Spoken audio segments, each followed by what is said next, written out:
প্রিয় ছাত্রছাত্রীরা, আমি জানি তোমরা খুব কষ্টের মধ্যে রয়েছো, মন তোমাদের ভালো নেই, কারণ তোমরা তোমাদের প্রিয় শিক্ষাঙ্গনে তোমরা কিন্তু আর আসতে পারছো না, আপাতত বাড়িতে রয়েছো। কিন্তু দেখো, আমরা তো ভূগোল পড়ি, ভূগোলের ছাত্রছাত্রী হিসাবে তোমরা তো এটা দেখেছো যে দিনের পরে রাত্রি, রাত্রির পরে দিন, আলো অন্ধকার মিলে মিশেই জীবন। আমরা আজকের এই কঠিন পরিস্থিতি অবশ্যই পেরিয়ে আসব, কোনো চিন্তার কারণ নেই। হয়তো একটু সাময়িক সমস্যা হচ্ছে, তবে তার জন্য থেমে থাকলে হবে না। তার জন্য যতটুকু আমরা, যখন আমাদের স্কুল খোলা ছিল, তোমরা যেভাবে পড়াশুনো করেছো, তার চেয়ে বাকি যেগুলো থেকে গেছে সেগুলো তোমরা পড়ছো। আমি চেষ্টা করছি তোমাদের সেই বিষয়গুলো, যে জিনিসগুলো একটু একটু বুঝলে হয়তো তোমাদের ভালোভাবে পড়াশুনো করা যেত, বা আমরা তোমাদেরকে ক্লাসে সেটা ঠিক বোঝাতাম। আজকে আমরা আলোচনা করব সেরকম একটি টপিক, পরবর্তীকালে আরো অন্যান্য বিষয়গুলো আলোচনা করব। কোনো কিছু সমস্যা নেই, সমস্ত কিছু ঠিক হয়ে যাবে। তোমরা খাতা পেন নিয়ে তোমরা টিভির সামনে বসবে। যদি কোনো জিনিসের কোথাও প্রয়োজন হয় তোমরা নোট করবে, আর অবশ্যই তোমাদের যে পাঠ্যপুস্তক রয়েছে সেটা ভালো করে পড়বে। আমার সমস্ত আলোচনা আজকে যা বলবো সমস্ত কিছু তোমাদের পাঠ্য পুস্তক অনুযায়ী সেখানে সমস্ত কিছু পাবে, শুধু একটুখানি বুঝে নেওয়ার চেষ্টা করো। আজকে আমাদের আলোচ্য বিষয় কি না, বায়ু চাপ বলয়। তোমরা দেখবে বায়ু চাপ বলয়। তো তার আগে, বায়ুর চাপ বলয় পড়ার আগে আমাদের যেটুকু জানতে হবে তা হলো বায়ুর চাপ। একটু আগে থেকে জানতে হবে বায়ুর চাপ কি। আমরা বায়ুমণ্ডল কি জানি, আগে পড়েছি। বায়ুমণ্ডল কাকে বলে পড়েছি, বায়ুমণ্ডলের স্তরবিন্যাস পড়েছি, বায়ুমণ্ডল কি কি উপাদান দ্বারা গঠিত সেগুলো সম্বন্ধে পড়েছি। তাই আমরা সেই জিনিসগুলোতে যাচ্ছি না, তোমরা নিশ্চিত সেগুলো জেনে ফেলেছো। না হলে আরেকটু আমরা দেখে নেব বই। আমরা আজকে পড়ব বায়ুর চাপ বলে, তার আগে জেনে নেব বায়ুর চাপ কাকে বলে। বায়ুর চাপ না, বায়ুমণ্ডল ভূপৃষ্ঠের প্রতি একক স্থানের ওপর তার ওজনের জন্য যে বল প্রয়োগ করে তাকেই বায়ুর চাপ বলে। অর্থাৎ কি না, ভূপৃষ্ঠের ওপর বাতাসের একটা ওজন আছে, সেই ওজনের প্রেক্ষিতে তার একটা চাপ আছে। আমরা বায়ুমণ্ডল কি জানি না, বিভিন্ন গ্যাসের সমন্বয়ে গঠিত, বিভিন্ন উপাদান আছে। কি উপাদান আছে না, ধূলিকণা আছে, জলীয় বাষ্প আছে, একাধিক গ্যাস আছে। তোমরা পড়েছো এই সমস্ত গ্যাস কিন্তু কি না, বায়ুমণ্ডলে পৃথিবী পৃষ্ঠকে জড়িয়ে অবস্থান করছে, এবং এগুলোর পরিমাণ বায়ুমণ্ডলের যত নিচের দিকে আমরা দেখি তত এদের পরিমাণ কিন্তু বেশি। তো যাই হোক, আমরা বায়ুর চাপ কাকে বলে আমরা জানলাম।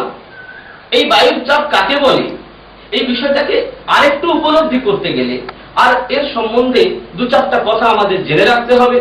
তা হলো কি না, ভূপৃষ্ঠ সংলগ্ন অঞ্চলে বায়ুর ঘনত্ব বেশি, তাই চাপও বেশি। অর্থাৎ এই আমরা যে ভূপৃষ্ঠে আছি, পৃথিবীতে আছি, এই পৃথিবী থেকে যত উপরের দিকে উঠবো বায়ুর চাপ কমবে, অর্থাৎ কাছে বায়ুর চাপটা বেশি। অর্থাৎ তোমরা পড়েছো ট্রপোস্ফিয়ার, ট্রপোস্ফিয়ারেরও নিচের দিকে বায়ুর সমস্ত উপাদানের ঘনত্ব বেশি, তাই বায়ুর চাপ বেশি। আর কি জানতে হবে না, বায়ুর উষ্ণতা বাড়লে চাপ কমে, আর উষ্ণতা কমলে চাপ বাড়ে। অর্থাৎ উষ্ণতার সাথে বায়ুর চাপের সম্পর্ক কি না, ব্যস্তানুপাতিক। যে জায়গায় উষ্ণতা বেশি সেখানে বায়ুর চাপ কমে যায়, আমরা পরে আলোচনা করব আজকে বিষয়ে। এবং উষ্ণতা যদি কমে যায় বায়ুর চাপ বেড়ে যায়। এটা তোমাদের প্রাথমিকভাবে একটু ধারণা তৈরি করে রাখতে হবে। আমরা আসবো এই বিষয়ে, এই পয়েন্টসগুলো আমাদের আলোচনার মধ্যে তোমরা পাবে সবকিছু। তারপর আর কি জানা দরকার না, পৃথিবীর সর্বোচ্চ চাপ সমান থাকে না। একটু আগে আমরা বললাম আমরা ভূপৃষ্ঠ থেকে যত উপরের দিকে উঠবো চাপের পার্থক্য হবে। শুধু উপরের দিকে উঠলে চাপ পাল্টাবে তা নয়। আমরা একটা জায়গায় দাঁড়িয়ে আছি পৃথিবীতে, এখান থেকে যেদিকেই যাই না কেন অনুভূমিক ভাবে বায়ুর চাপের কিন্তু তারতম্য হবে। এটাও আমাদের আলোচনার বিষয়ে আসবে। আর দু চারটি কথা জানার পরে আমরা বায়ুর চাপ বলয়ের মধ্যে প্রবেশ করব। আর কি না, বায়ুর চাপকে আমরা দুটো ভাগে ভাগ করি। কি না, উচ্চচাপ এবং নিম্নচাপ। কাকে বলে উচ্চচাপ? এখানে তোমাদের কিন্তু একটি ভ্রান্ত ধারণা আছে। উচ্চচাপ মানে বোধহয় বাতাস ওপরের দিকে ওঠে, ওপরের দিকে চাপ দেয়, আর নিম্নচাপ মানে বোধহয় নিচের দিকে চাপ দেয়। বিষয়টি এরকম নয়। উচ্চচাপ কাকে বলে না, যেখানে বায়ুর ওজন বেড়ে যায়, অর্থাৎ আমরা একটু পরে আসছি যে বায়ুর চাপ আমরা কোন একটা এককে পরিমাপ করি, সেই পরিমাণটা যদি বেড়ে যায় তখনই তাকে আমরা উচ্চচাপ বলি, আর সেই পরিমাণ যদি কমে যায় তখনই তাকে আমরা নিম্নচাপ বলি। আমরা আসবো, এই সমস্ত বিষয়ে আমরা আসবো। এগুলো একটা প্রাথমিক ধারণা তোমাদের মধ্যে রাখতে হবে। পুরো আলোচনাতে এই বিষয়গুলো বারবার উঠে আসবে, সেই সম্বন্ধে তোমাদের কিন্তু একটা চিন্তাধারা প্রয়োজন। তাই আমি এই আগের কিছু কথা তোমাদের বলছি, এগুলো বইতে আছে সব। আর কি না, চাপ পরিমাপের একক এক্ষুনি আমরা বললাম যে আমরা উচ্চচাপ নিম্নচাপ কিসের ভিত্তিতে বলি না, কিছু একটা মানের ভিত্তিতে বলি। সেই মানটা কোন এককে প্রকাশ করা হয়? শর্ট কোশ্চেন পড়ে মাধ্যমিক পরীক্ষায়, তার নাম হচ্ছে মিলিবার। মিলিবার এককে আমরা বায়ুর চাপ পরিমাপ করি। সেন্টিমিটারে ইঞ্চিতেও পরিমাপ করা হয়, আমরা প্রধানত মিলিবারেই বায়ুর চাপকে প্রকাশ করি। মোটামুটি আমাদের বায়ুর চাপ সম্বন্ধে প্রাথমিক একটা ধারণা জন্মালো যে বায়ুর ভূপৃষ্ঠের নির্দিষ্ট স্থানে বায়ুর যে ওজন, তাকেই আমরা বায়ুর চাপ বলি। এই চাপ যত ভূপৃষ্ঠ থেকে উপরের দিকে উঠব তত ধীরে ধীরে কি হবে, কমবে। উষ্ণতার তারতম্যে উষ্ণতা বাড়লে চাপ কমে যাবে, উষ্ণতা কমলে চাপ কি হবে, বেড়ে যাবে। উষ্ণতা যদি কমে যায় তাহলে চাপ, উষ্ণতা বাড়লে চাপ কমে যাবে, উষ্ণতা কমলে চাপ বাড়বে। আর কি না, পৃথিবীর বিভিন্ন অঞ্চলে বিভিন্ন স্থানে বায়ুর চাপের পার্থক্য আমরা লক্ষ্য করি। মোটামুটি আমাদের একটা ধারণা হলো। এবার আমরা এই বায়ুর চাপ কোন কোন বিষয়ের উপর নির্ভর করে, আর একটা বিষয় আমরা বলে নিই, বায়ুর চাপ পরিমাপের যন্ত্র। এটা শর্ট কোশ্চেন আছে বলে আমি আলোচনা করলাম। বায়ুর চাপ পরিমাপের যন্ত্রের নাম কি না, ব্যারোমিটার। ব্যারোমিটারের অনেকগুলো ভাগ আছে, প্রধানত 14 ব্যারোমিটার। ব্যারোমিটার বললেই হবে, তোমাদের ক্লাস 10 ব্যারোমিটারেই বায়ুর চাপ পরিমাপ করা যায়, একটু জানলে হবে। এবার আমরা যেটা আলোচনা করব তা হলো কি, অত্যন্ত গুরুত্বপূর্ণ বিষয়, এটি প্রশ্নাকারে মাধ্যমিকে আসে, বায়ুর চাপের নিয়ন্ত্রক। তাহলে আমরা একটু আগে জানলাম কি না, বায়ুর চাপ সমস্ত জায়গায় সমান নয়। এবার প্রশ্ন, কেন সমান নয়? এর কতকগুলো কারণ বা নিয়ন্ত্রক রয়েছে। প্রথমত কি না, বায়ুর উষ্ণতা। তোমরা লক্ষ্য করো, আমি একটু আগে বলেছিলাম বায়ুর উষ্ণতা বাড়লে বায়ুর চাপ কিন্তু কমে যাবে, বায়ুর উষ্ণতা কমলে বায়ুর চাপ কিন্তু বেড়ে যাবে। তো সেই বায়ুর উষ্ণতা আমরা দেখি যে পৃথিবীর যে অঞ্চলে সূর্যরশ্মি লম্বভাবে কিরণ দেয়, মানে যেখানে কি না, যেখানে উষ্ণতা বেশি, স্বাভাবিক কারণে সেখানে বায়ুর চাপ কম। কেন না, সেখানকার বাতাস গরম হয়, গরম হয়ে ওপরের দিকে উঠে যায়, উঠে গেলে কি হয় না, সেখানে বাতাসের পরিমাণ কমে যায়, বাতাসের ওজন কমে যায়, স্বাভাবিক কারণে বায়ুর চাপ কিন্তু সেখানে কমে যাবে।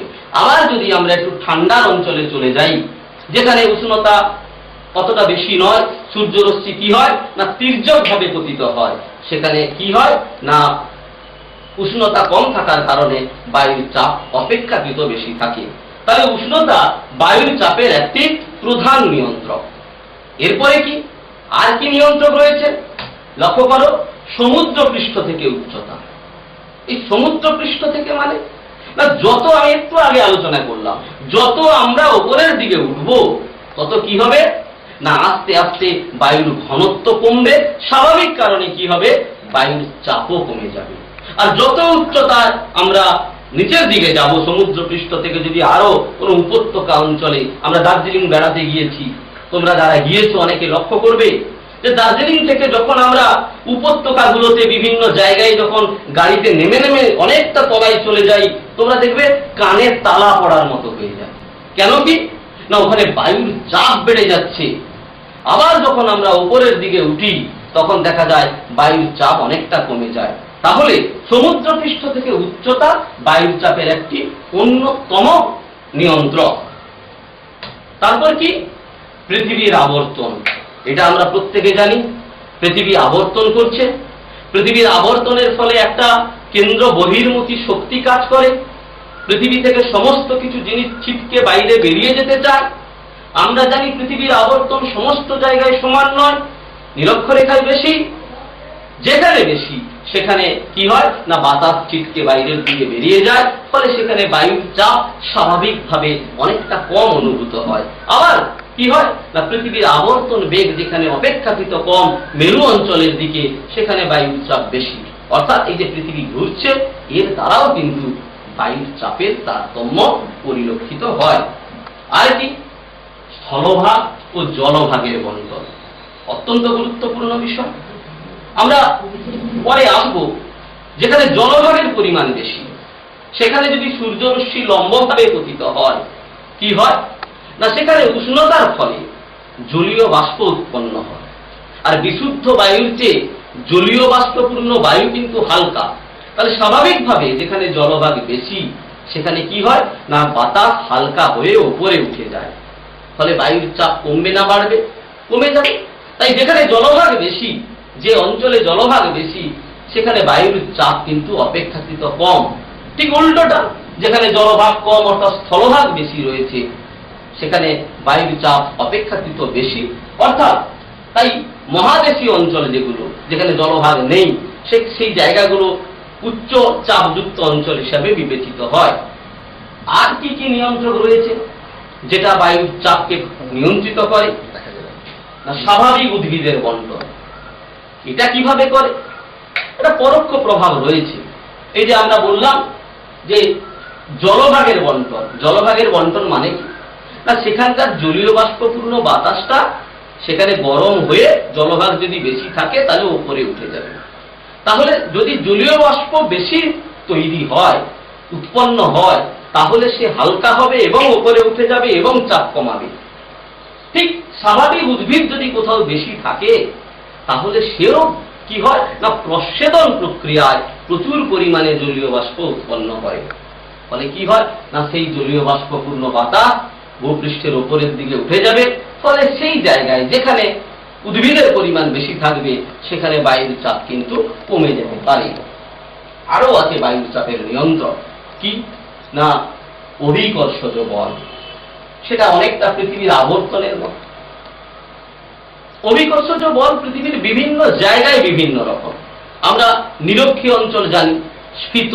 পৃথিবীর নিরক্ষীয় অঞ্চলে পৃথিবীর ব্যাস সবচেয়ে বেশি, ফলে কেন্দ্র থেকে ভূপৃষ্ঠের দূরত্ব নিরক্ষীয় অঞ্চলে সবচেয়ে বেশি। অর্থাৎ অভিকর্ষজ বল অপেক্ষাকৃত কম। ফলে এই জায়গায় কি হয় না বায়ুমণ্ডলকে, বাতাসকে কিছুটা কম আকৃষ্ট করে, মানে কিছুটা আবর্তন বেগ তো বেশি, তারপরে অভিকর্ষজ বল অপেক্ষাকৃত কম থাকার জন্য এখান থেকে বাতাস কি হয় না বাইরের দিকে বেরিয়ে যায়। আর বাতাস যখনই তার এলাকা থেকে ভূপৃষ্ঠ থেকে যখন বাইরের দিকে মানে ওপরের দিকে যখনই বেরিয়ে যাবে তখন কি হবে চাপ কমে যাবে। আর ঠিক উল্টোটা হবে কোথায় না যেখানে এমন ঘটনাটা ঘটে না, অর্থাৎ একটু মেরু অঞ্চলের দিকে চলে গেলে কেন্দ্র থেকে পৃথিবীর দূরত্ব কি হয় না অপেক্ষাকৃত কমে, মানে অভিকর্ষজ ত্বরণের মান কিছুটা বাড়ে। স্বাভাবিক কারণে বাতাস অতটা বাইরে বেরিয়ে যেতে পারে না, তাই সেখানে আপেক্ষিক উচ্চচাপের সৃষ্টি হয়। মোটামুটি আমরা জানলাম এই নিয়ন্ত্রকগুলো কি করে না বায়ুর চাপকে নিয়ন্ত্রণ করে। মোটামুটি আমাদের একটা ধারণা এলো যে বায়ুর চাপ কি এবং কোন কোন বিষয়ের দ্বারা বায়ুর চাপ নিয়ন্ত্রিত হয়। এবার কিন্তু আজকের আলোচনার সবচেয়ে গুরুত্বপূর্ণ বিষয়, যেটা আমাদের পরীক্ষায় প্রায়শই আসে, সবচেয়ে বেশি ইম্পর্টেন্ট এই অধ্যায়ের মধ্যে, সেটা কি? সেটা হচ্ছে বায়ুর চাপ বলয়। এখন বায়ুর চাপ কি আমরা জানলাম, তার সাথে একটা কথা জুড়েছি কি না বলয়। তো বলয় মানে কি? তাহলে একদম সোজা জিনিস না, পৃথিবীতে স্থায়ীভাবে কতকগুলি বায়ুর চাপ অঞ্চল বলয় আকারে পৃথিবীকে ঘিরে রয়েছে। দেখো পৃথিবীটা গোল এবং পৃথিবীর বিভিন্ন অক্ষরেখা, তোমরা ভালো করে মনে করো, ক্লাস 9-এ পড়েছ প্রধান প্রধান কতগুলো গুরুত্বপূর্ণ অক্ষরেখা, তার মধ্যে নিরক্ষরেখা, উত্তরে কর্কটক্রান্তি রেখা, দক্ষিণে মকরক্রান্তি রেখা, উত্তরে সুমেরু বৃত্ত, দক্ষিণে কুমেরু বৃত্ত। এই যে প্রধান প্রধান যে অক্ষরেখাগুলো, এগুলো পৃথিবীকে কিন্তু বলয় আকারে বেষ্টন করে রয়েছে এবং অক্ষরেখা অনুযায়ী কিন্তু সূর্যরশ্মি পড়ে, অক্ষরেখা অনুযায়ী কিন্তু পৃথিবীর আবর্তন গতি নির্ভর করে, বা যত যত নিয়ন্ত্রকগুলো আমরা একটু আগে পড়লাম, এগুলো সব অক্ষরেখা অনুযায়ী হয়। আর ফলত এই অক্ষরেখা যেহেতু বলয় আকারে আছে, তাহলে এক একটি নির্দিষ্ট অক্ষরেখা কেন্দ্রিক বায়ুর চাপ কিন্তু দেখা যায়। ফলে আমরা বায়ুর চাপগুলোকে সমধর্মিতার ওপর পৃথিবীতে এমন ভাবে অবস্থান করে, আমরা বায়ুর চাপ বলয় হিসাবে সেগুলোকে আখ্যায়িত করি। এরকম বলয় কতগুলো রয়েছে, কতগুলো জলবায়ুবিদরা এই ধরনের বলয়ের অস্তিত্ব আমাদের ভূগোলে চয়ন করেছেন না। এরকম 7টি প্রধানত 7টি চাপ বলয় রয়েছে। কি কি 7টি চাপ বলয়? খুব মনে রাখার বিষয়, এটা তোমরা ভালো করে বইতে দেখবে, মনে রাখবে, অত্যন্ত সোজা। এই 7টি চাপ বলয়ে প্রথম হচ্ছে নিরক্ষীয় নিম্নচাপ বলয়। আমরা এগুলো আলোচনা করব ধরে ধরে, সব নিরক্ষীয় নিম্নচাপ বলয় কি, কোথায় আছে, কেন সৃষ্টি হচ্ছে, এটাই আজকের মূল আলোচনার বিষয়। দ্বিতীয়ত কি, কর্কটীয় উচ্চচাপ বলয়। তৃতীয়ত মকরীয় উচ্চচাপ বলয়। 4 নম্বর সুমেরু বৃত্তীয় নিম্নচাপ বলয়। 5 নম্বর কুমেরু বৃত্তীয় নিম্নচাপ বলয়। 6 নম্বর সুমেরু দেশীয় উচ্চচাপ বলয় এবং 7 নম্বর কুমেরু দেশীয় উচ্চচাপ বলয়। একটু লক্ষ্য করো, অর্থাৎ কতগুলো নিম্নচাপ না, নিম্নচাপ 3টি। এক নিরক্ষীয় নিম্নচাপ বলয় এবং সুমেরু ও কুমেরু বৃত্তীয় নিম্নচাপ বলয়, এই 3টে কিন্তু নিম্নচাপ বলয়। আর 4টে উচ্চচাপ বলয়, 2-এ রয়েছে কর্কটীয় এবং 3-এ রয়েছে মকরীয়। কর্কটক্রান্তি রেখা এবং মকরক্রান্তি রেখাকে বেশ করে দুটো আছে উচ্চচাপ বলয়, আর দুটো উচ্চচাপ বলয় হচ্ছে সুমেরু এবং কুমেরু দেশীয়, মানে একেবারে সুমেরু এবং কুমেরু বিন্দুকে কেন্দ্র করে দুটো উচ্চচাপ বলয়। অর্থাৎ 3টে নিম্নচাপ বলয় এবং 4টে উচ্চচাপ বলয়। এই হচ্ছে 7টি চাপ বলয়। এই 7টি চাপ বলয়ের সৃষ্টির কারণ কি এবং কোথায় অবস্থান করছে, এটাই আমাদের আজকের আলোচনার বিষয় এবং তোমাদের পরীক্ষার জন্য অত্যন্ত গুরুত্বপূর্ণ বিষয়। তাহলে আমরা কি জানলাম? প্রধানত 7টি চাপ বলয়। আমরা প্রথম একটা একটা করে চাপ বলয় এবার আলোচনা করব। প্রথমত কি,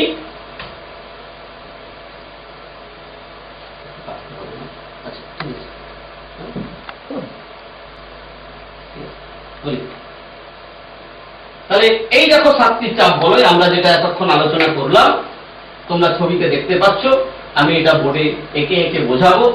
এই দেখো নিরক্ষীয় নিম্নচাপ বলয়। নিম্নচাপ শান্ত বলয়। কেন শান্ত বলয় বলে আমরা সেটা আলোচনা করব।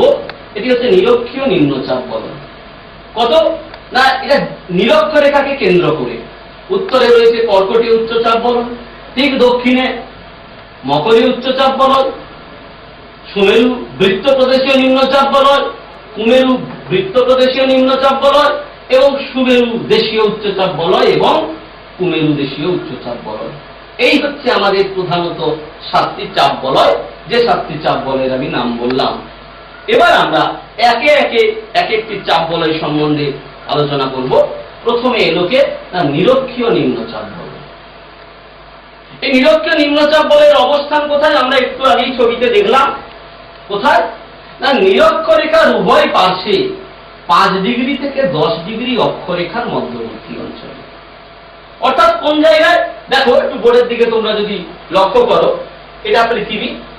পৃথিবীর একদম মাঝ বরাবর রয়েছে কে, নিরক্ষরেখা। এটা পৃথিবীর মাঝ বরাবর 0 ডিগ্রি অক্ষাংশ, এটাকে আমরা নিরক্ষরেখা বলি। এই নিরক্ষরেখাকে তার উভয় দিকে, অর্থাৎ উত্তরে 5 থেকে 10 ডিগ্রি এবং দক্ষিণে 5 থেকে 10 ডিগ্রি, এই অঞ্চলকে আমরা বলবো কি না, নিরক্ষীয় নিম্নচাপ বলয়। এই জায়গাটা তোমরা যখন পরীক্ষায় খুব সিম্পল ভাবে, পরীক্ষায় ছবি যে খুব দর্শনীয় হতে হবে এমনটা নয়, কিন্তু তুমি যেটা আলোচনা করবে, তোমরা যেটা আলোচনা করবে সেটাকে সুন্দরভাবে উপস্থাপনটা যেন করতে পারো, ওইভাবেই কিন্তু পরীক্ষায় আমরা ছবিগুলো বা ডায়াগ্রামগুলো আশা করি, বা পরীক্ষকেরা ওইভাবেই কিন্তু চায় তোমরাও ঠিক এইভাবে, অর্থাৎ নিরক্ষরেখাকে কেন্দ্র করে তার উভয় দিকে 5 থেকে 10 ডিগ্রি অক্ষরেখার মধ্যবর্তী অঞ্চলকে আমরা নিরক্ষীয় নিম্নচাপ বলয় বলি। এবার প্রশ্ন, কেন এখানে নিরক্ষীয় নিম্নচাপ বলয় সৃষ্টি হলো? অনেকগুলো কারণ রয়েছে, তোমাদের বইতেও রয়েছে, আমি 2-1টি কারণ হয়তো বেশিও বলতে পারি, একই বিষয়। প্রথমত কি, তা তোমরা জানো এই নিরক্ষরেখায় সূর্যের সারা বছর লম্বভাবে কিরণ পড়ে। এই অঞ্চলে সারা বছর ধরে সূর্য লম্বভাবে পতিত হয়। তোমাদের মনে হয়তো অনেকের প্রশ্ন আসছে, স্যার 9-এ তো পড়েছি নিরক্ষরেখার উপর মাত্র 2 দিন সূর্যরশ্মি লম্বভাবে পতিত হয়। কোন কোন 2 দিন? না, 21শে মার্চ এবং 23শে সেপ্টেম্বর। কিন্তু বাকি দিনগুলো হয় কর্কটক্রান্তি অথবা মকরক্রান্তি অথবা তার মাঝামাঝি অঞ্চলেই কিন্তু পড়ে। অর্থাৎ লম্বরশ্মি, প্রায় লম্বরশ্মি সবচেয়ে বেশি কিন্তু এই নিরক্ষরেখার উপরই পড়ে। তাই এই জায়গাটি অত্যন্ত উষ্ণ। আর উষ্ণ হলে কি হয় না, এখানকার বাতাস উপরে উঠে চলে যাবে, ফলে বায়ুচাপের মান কি হবে, যা ছিল তার চেয়ে যদি সেখান থেকে বাতাস উপরে চলে যায়, কমবে না বাড়বে? কমে যাবে, ফলত নিম্নচাপ। দ্বিতীয়ত কি, ওই যে আমি নিয়ন্ত্রকে বলেছিলাম জলভাগ এবং স্থলভাগের অবস্থা, কি লিখলাম না স্থলভাগ অপেক্ষা জলভাগ বেশি। তোমরা এক্ষুনি বইটা খুলে তোমরা একটি পৃথিবীর মানচিত্র দেখো এবং তাতে নিরক্ষরেখাটা যে আঁকা রয়েছে লক্ষ্য করো, দেখবে নিরক্ষরেখা পৃথিবীর বেশিরভাগ সমুদ্রের উপর দিয়ে গেছে। ওই আফ্রিকা আর দক্ষিণ আমেরিকার কিছুটা অংশ আর এদিকে দক্ষিণ পূর্ব এশিয়ার কিছুটা অংশ ছাড়া প্রায় স্থলভাগের উপর দিয়ে নিরক্ষরেখা, জলভাগের উপর দিয়ে নিরক্ষরেখা অতিক্রম করেছে। তার মানে কি না, জলভাগের উপর সূর্যরশ্মি লম্বভাবে পড়ছে, তার মানে অধিক উষ্ণ হচ্ছে জলভাগ, তার মানে জলীয় বাষ্প সৃষ্টি হচ্ছে, তার মানে এখান থেকে জলীয় বাষ্পগুলো কি হচ্ছে না বিশুদ্ধ বায়ুর চেয়ে যেহেতু জলীয় বাষ্পপূর্ণ বায়ু হালকা, তাই এখান থেকে উপরে উঠে যাচ্ছে, ফলত বায়ুর চাপের মান যা ছিল তার চেয়ে কমছে। তৃতীয়ত কি না, পৃথিবীর আবর্তন বেগ বেশি।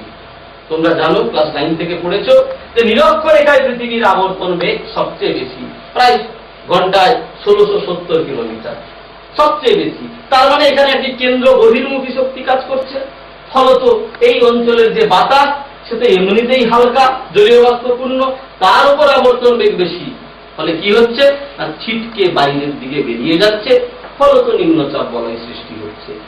আরো কারণ রয়েছে, অভিকর্ষজ বলের মান কম। দেখো এগুলো প্রত্যেকটি কারণ কিন্তু আমি নিয়ন্ত্রক হিসাবে তোমাদের বায়ুর চাপের তারতম্যের কারণে পড়িয়ে আলোচনা করেছিলাম। তো এখানে পৃথিবীর কেন্দ্র থেকে এই নিরক্ষীয় ভূপৃষ্ঠের দূরত্ব সবচেয়ে বেশি, ফলে এখানে অভিকর্ষজ ত্বরণের মান কম, ফলত কি হচ্ছে, ফলত একই আবর্তন বেগ বেশি, তার উপর অভিকর্ষজ ত্বরণের মান কম, তার উপর জলীয় বাষ্পপূর্ণ বায়ু খুব সহজেই এই অঞ্চল ছেড়ে উপরের দিকে চলে যাচ্ছে। আর কি না চিরহরিত অরণ্যের অবস্থান। এই নিরক্ষরেখার নিরক্ষীয় অঞ্চলেই আমাজন অববাহিকা, কঙ্গো অববাহিকা, আমরা ঘন চিরহরিত বৃক্ষের অরণ্য লক্ষ্য করি। তা সেগুলোতে প্রচুর পরিমাণে বাষ্পীয় প্রস্বেদনের মাধ্যমে কি হচ্ছে না জলীয় বাষ্প উৎপন্ন হচ্ছে, ফলে তা কিন্তু উপরের দিকে উঠে যাচ্ছে। তাহলে প্রধানত এই কারণগুলোর জন্য, প্রথমত লম্বভাবে সূর্যরশ্মি পড়ে, দ্বিতীয়ত স্থলভাগের তুলনায় জলভাগ বেশি, তৃতীয়ত আবর্তন বেগ বেশি, এবং আরো দুটি কারণ অভিকর্ষজ বলের মান কম এবং চিরহরিত অরণ্যের অবস্থান। এই সমস্ত কারণের জন্য এখানকার বায়ুর চাপ কম, ফলত এখানে নিরক্ষীয় নিম্নচাপ বলয়ের সৃষ্টি হয়েছে। তাহলে আমরা ক্লিয়ার হলাম কেন এই অঞ্চলে নিম্নচাপ বলয় সৃষ্টি হল। এবার আসি দ্বিতীয় পয়েন্ট কি না কর্কটীয়। আচ্ছা, এখানে আরেকটি গুরুত্বপূর্ণ বিষয় রয়েছে, প্রাসঙ্গিক ক্রমে আলোচনা করা যেতে পারে, পরে আবার আলোচনায় হয়তো আসবে, শান্ত বলয় বা ডোলড্রাম। অত্যন্ত গুরুত্বপূর্ণ একটি বিষয়, এটি ছোট প্রশ্ন, 2 নম্বরের প্রশ্ন হিসাবে তোমাদের কিন্তু পড়ে, খুব লক্ষ্য রাখবে এবং এটি নোট করে রাখবে। শান্ত বলয় বা ডোলড্রাম, এই যে নিরক্ষীয় নিম্নচাপ বলয় যেটা আমি বলে দেখালাম, এই অঞ্চলকে আরেকটা নামে ওকে আমরা চিনি, এটি হচ্ছে নিরক্ষীয় শান্ত বলয় বা ডোলড্রাম। আবার এটাকে পরবর্তীকালে IPCZ-ও আমরা বলবো, পরে বলবো, বায়ু প্রবাহ যখন পড়বো তখন আমরা বলবো, এখনো বলতে পারি। এটাকে শান্ত বলয় বলা হয় কেন না? শান্ত মানে যেখানে বাতাস আমরা অনুভব করতে পারি না। এখানে একটু বলে রাখি, এই যে আমরা বায়ু প্রবাহ বলি, আচ্ছা এতক্ষণ আমরা দেখলাম কি না, এই অঞ্চল থেকে বায়ু ওপরের দিকে হালকা হয়ে ওপরে উঠে গেল, তাহলে এটা কি? এটা কি বায়ু প্রবাহ? বাতাস তো নিচ থেকে ওপরের দিকে গেল, এক স্থান থেকে অন্য স্থানে গেল না, এটা বায়ু প্রবাহ নয়। একে বলি আমরা বায়ু স্রোত। বায়ু প্রবাহ কাকে বলে না? যেটা আমরা অনুভব করতে পারি। অর্থাৎ বায়ুর চলাচলকেই কখনো আমরা বায়ু প্রবাহ বলছি, কখনো আমরা বায়ু স্রোত বলছি। তাহলে কখন প্রবাহ বলি, কখন স্রোত বলি? যেটা আমরা অনুভব করতে পারি তাকে প্রবাহ। কেন না? যখন বায়ু অনুভূমিক ভাবে সঞ্চালিত হয় আর আমরা অনুভূমিক ভাবে হাঁটা চলা করি, তখন আমরা তার বাধার সম্মুখীন হই, আমরা তাকে উপলব্ধি করি, সেটা বায়ু প্রবাহ। সে কিন্তু ওপরের দিকে ওঠে না বা নিচের দিকে নামে না। কিন্তু লক্ষ্য করো, এই যে নিরক্ষরেখা, এখান থেকে যে বাতাস উষ্ণ হয়ে হালকা হয়ে ওপরে উঠে গেল, সে কিন্তু অনুভূমিক ভাবে ওঠেনি, সে উলম্ব ভাবে ওপরে উঠে গেছে। ফলে আমরা তাকে অনুভব করব কি করব না? করব না। এখানে থমথমে পরিবেশ, কোনো বায়ু প্রবাহ নেই, বাতাস তো ওপরে উঠে যাচ্ছে, বাতাস তো চতুর্দিকে ছড়িয়ে যাচ্ছে না। ফলে এটা এখানে সব সময় একটা শান্ত ভাব বিরাজ করে। মাঝে মাঝে গরমের দিনে আমরা প্রচুর গরম পড়লে লক্ষ্য করি না, গাছের পাতা টাতা নড়ছে না, সব যেন চুপচাপ। এইখানেও এরকম একটা পরিস্থিতি, সারা বছর ধরে এই পরিস্থিতি। তাই একে আমরা শান্ত বলয় বা ডোলড্রাম বলে থাকি। আর এটাকেই আবার IPCZ-ও বলা হয়।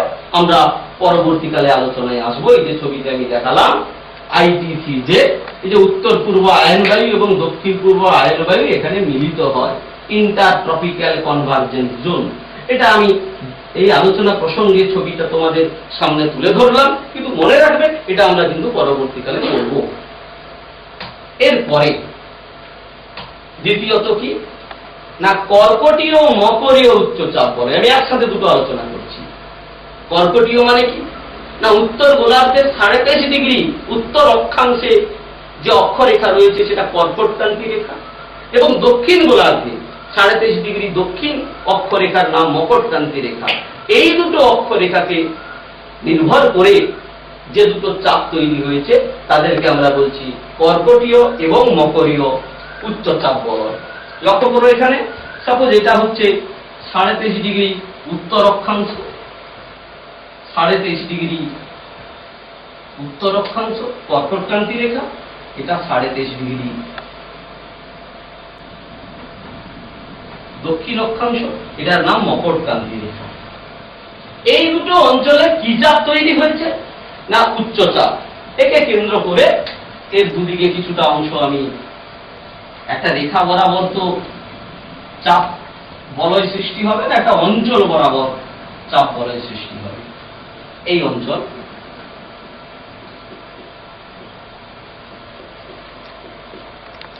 এটা কর্কটীয় উচ্চচাপ বলয়, এটা মকরীয় উচ্চচাপ বলয়। তাহলে এর অবস্থানটা কি দাঁড়ালো?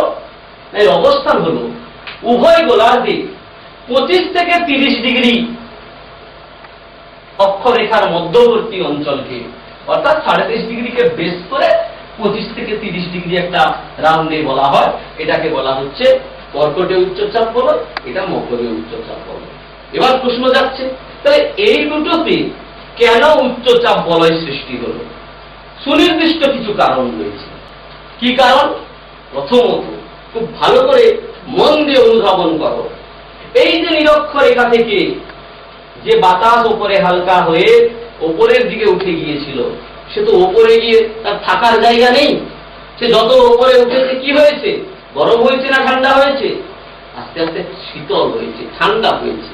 আমরা জানি প্রতি 1 কিলোমিটার যদি উচ্চতা গড়ে 6.4 ডিগ্রি সেন্টিগ্রেড হারে উষ্ণতা হ্রাস পায়। তো এভাবে কমতে কমতে কি হলো না, সে শীতল হলো, মানে আর উপরের দিকে উঠতে পারলো না। এবার সে নামবে, কোথায় নামবে? সে এই অঞ্চলে নেমে আসতে পারতো? পারবে না। কেন? না, এখানে আবর্তন বেগ বেশি, এখান থেকে বাতাস উপরের দিকে উঠছে। আর কি না, এখানে উষ্ণতা বেশি, আবর্তন বেগ বেশি, সমস্ত কারণে এখান থেকে কিন্তু আর এখানে বাতাস কিন্তু নেমে আসতে পারবে না। বলেছে শীতল হয়ে কি হয় না, একটু সাইডে দুদিকে নেমে আসে, অর্থাৎ নিরক্ষীয় অঞ্চলের শীতল ও ভারী বায়ুর অধোগমন। এই জায়গা থেকে যে বাতাস উপরে উঠেছিল সেই বাতাসের কিছু অংশ কর্কটক্রান্তি রেখা এবং কিছু অংশ মকরক্রান্তি রেখা সন্নিহিত অঞ্চলে শীতল ও ভারী হয়ে নেমে আসে। তাহলে এখানে যে পরিমাণ বায়ুর চাপ ছিল তার সাথে কি হলো না, এখানকার বাতাস যেটা উপরে গিয়েছিল সে ঠান্ডা হয়ে ভারী হয়ে আবার এখানে নেমে এলো, মানে কিছু বায়ুর চাপ অ্যাড হলো, যোগ হলো। মানে যদি একটু উদাহরণ দিয়ে বলি, যে এখানে ধরে নিলাম এখানে 1000 মিলিবার বায়ুর চাপ, এখানেও 1000 মিলিবার, এখানেও 1000 মিলিবার ছিল। তার মানে না এখানে নিম্ন, না এটা উচ্চ, না এটা উচ্চ। কিন্তু এখানে নিম্নচাপ তৈরি হলো, উষ্ণতা বেশি, আবর্তন বেগ বেশি, ইত্যাদি ইত্যাদি কারণের জন্য এখান থেকে 100 মিলিবার বায়ু চাপ কমে গেল, মানে বাতাস অনেকটা চলে গেছে। মানে এখানে হলো কত, সাপোজ আমরা ধরে নিলাম এখানে হলো 900, 100 চলে গেছে উপরে। সেই 100 উপরে গিয়ে কি হলো না, ঠান্ডা হলো, ভারী হলো, এবার নামতে চাইছে, এখানে নামতে পারছে না। কোথায় নামবে? কিছুটা উত্তরে কিছুটা দক্ষিণে নেমে আসছে, মানে এই অঞ্চলে আর এই অঞ্চলে। এখানে ছিল কত না 1000, এখানেও ছিল 1000, এখান থেকে উপরে গেছে কত 100, উপরে গিয়ে ধরে নিলাম দুটো ভাগ হয়েছে, মানে 50, তার মানে +50, এখানে এলো কত +50, হলো কত 1050। এটা আমি বোঝানোর সুবিধার্থে বললাম, এরকম যে 900 100 চলে যায় এমনটা নয় কিন্তু। কারণ এখানে দেখো 1050 হলো, এখানে 1050 হলো, এখানে 900 হলো, অটোমেটিক্যালি বায়ুর চাপ এখানে বেড়ে গেল, এখানে বায়ুর চাপ অটোমেটিক্যালি কমে গেল। তাই এই দুটো অঞ্চলে কি হচ্ছে না, উচ্চচাপ বলয় সৃষ্টি হচ্ছে। তারপরে এটাই একটা গুরুত্বপূর্ণ কারণ, নিরক্ষীয় অঞ্চলের বাতাস এই অঞ্চলে নেমে আসে। তাহলে শুধু কি নিরক্ষীয় অঞ্চলের বাতাস নেমে আসে, আর কোনো কারণ নেই? আরো কারণ আছে। এতেই উচ্চচাপ হয়ে গেল, আরো বাতাস এখানে যোগ হবে না, মেরু বৃত্ত প্রদেশীয় অঞ্চলের শীতল বায়ুর অধোগমন। আমরা এখনো পৌঁছইনি, এরপরে যাব। এখানে মেরু বৃত্ত প্রদেশ আছে, এখানে সুমেরু আছে, বৃত্তচাপ। এই অঞ্চলেও যে চাপ আছে, এখানে নিম্নচাপ সৃষ্টি হবে, তারও বায়ু এই অঞ্চলে নেমে আসবে। মানে নিরক্ষরেখা থেকে যেমন বাতাস এখানে নেমেছে, তেমনি সুমেরু এবং কুমেরু বৃত্ত প্রদেশীয় অঞ্চল থেকেও যে বাতাস উপরে যাবে সেই বাতাস আবার এই অঞ্চলগুলোতে নেমে আসবে। ফলে 1050 আমি উদাহরণ হিসাবে একটা বলেছিলাম, সে আরো বাড়বে, মানে আরো এই দুটো অঞ্চলে প্রবল উচ্চচাপ সৃষ্টি হবে। আর কি কারণ? আরো বলা যেতে পারে নিরক্ষীয় অঞ্চলের তুলনায় আবর্তন বেগ কম। স্বাভাবিক ব্যাপার, তোমরা জানো যে নিরক্ষরেখায় পরিধি সবচেয়ে বেশি, আবর্তন বেগও সবচেয়ে বেশি ছিল। এই দুটো অঞ্চল যেহেতু নিরক্ষরেখার চেয়ে কম পরিধিযুক্ত, তাহলে আবর্তন বেগ এর চেয়ে কম, মানে এখান থেকে যতটা ছিটকে বেরোবে এখান থেকে বেরোবে না। এই সমস্ত কারণে কি না, কর্কটক্রান্তি এবং মকরক্রান্তি রেখায় প্রধানত উচ্চ চাপ বলয়ের সৃষ্টি হয়েছে। তাহলে আমরা 3টে চাপ বলয় জানলাম, নিরক্ষীয় নিম্নচাপ বলয়, কর্কটীয় উচ্চচাপ বলয় এবং মকরীয় উচ্চচাপ বলয়। এবার আসছি পরবর্তী কি আছে না, সুমেরু বৃত্তীয় এবং কুমেরু বৃত্তীয় নিম্নচাপ বলয়। 66.5 ডিগ্রি, আরো চলে যাব আমরা। কোথায় যাব? এখানে দুটো গুরুত্বপূর্ণ অক্ষরেখা রয়েছে। এর অক্ষাংশ কত? 66.5 ডিগ্রি উত্তর, এটা 66.5 ডিগ্রি দক্ষিণ। তাহলে কোথায় না, এই অঞ্চলে উভয় গোলার্ধে 60 থেকে 70 ডিগ্রি অক্ষরেখার মধ্যে 66.5 ডিগ্রিকে বেস করে একটা অঞ্চল 60 থেকে 70 ডিগ্রি, অর্থাৎ এরকম একটি অঞ্চল আমরা ছবিতে দেখাতে পারি।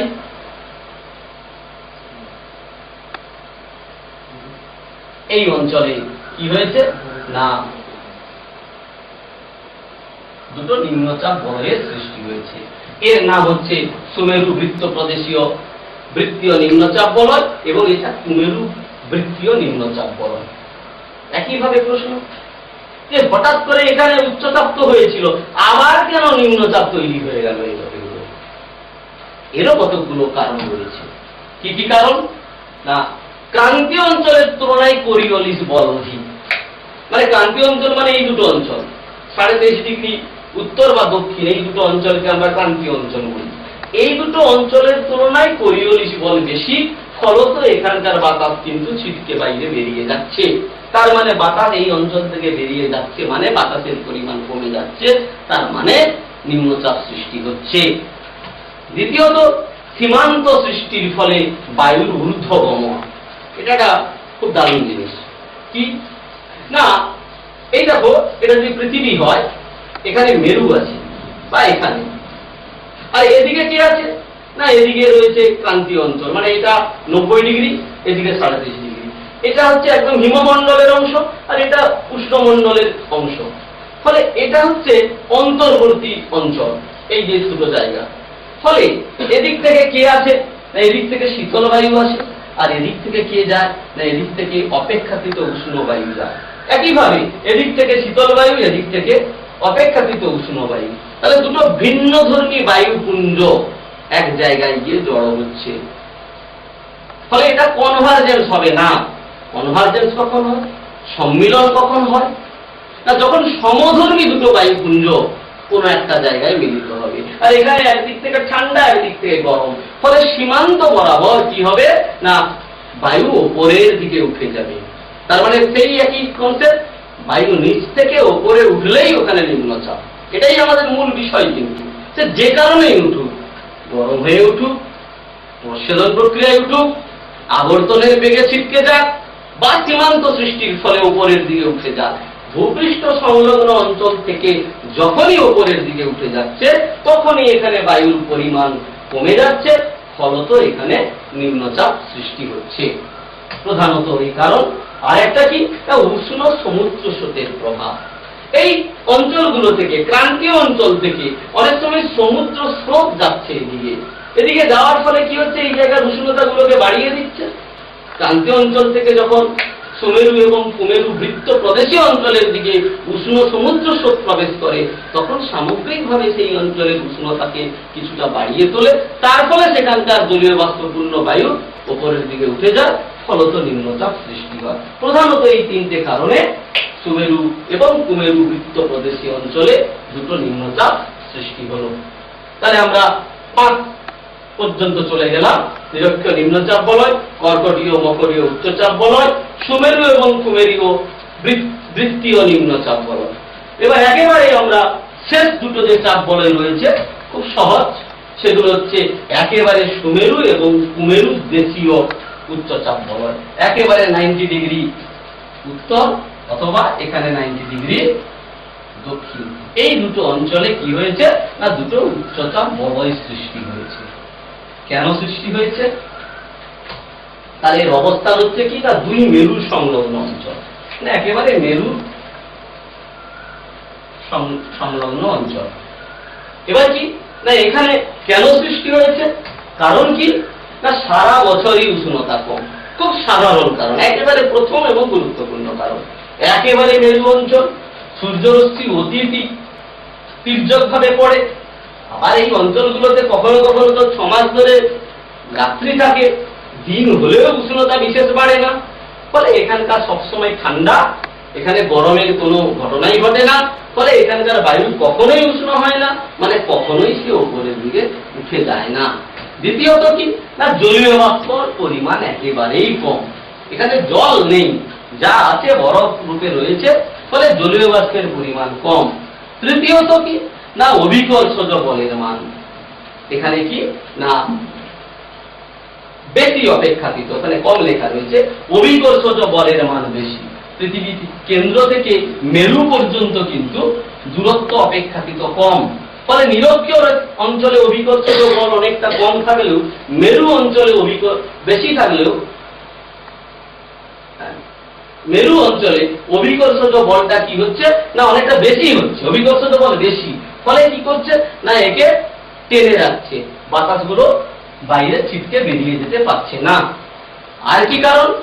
আরো কারণ বলা যেতে পারে, আবর্তন বেগ এখানে একেবারেই নেই।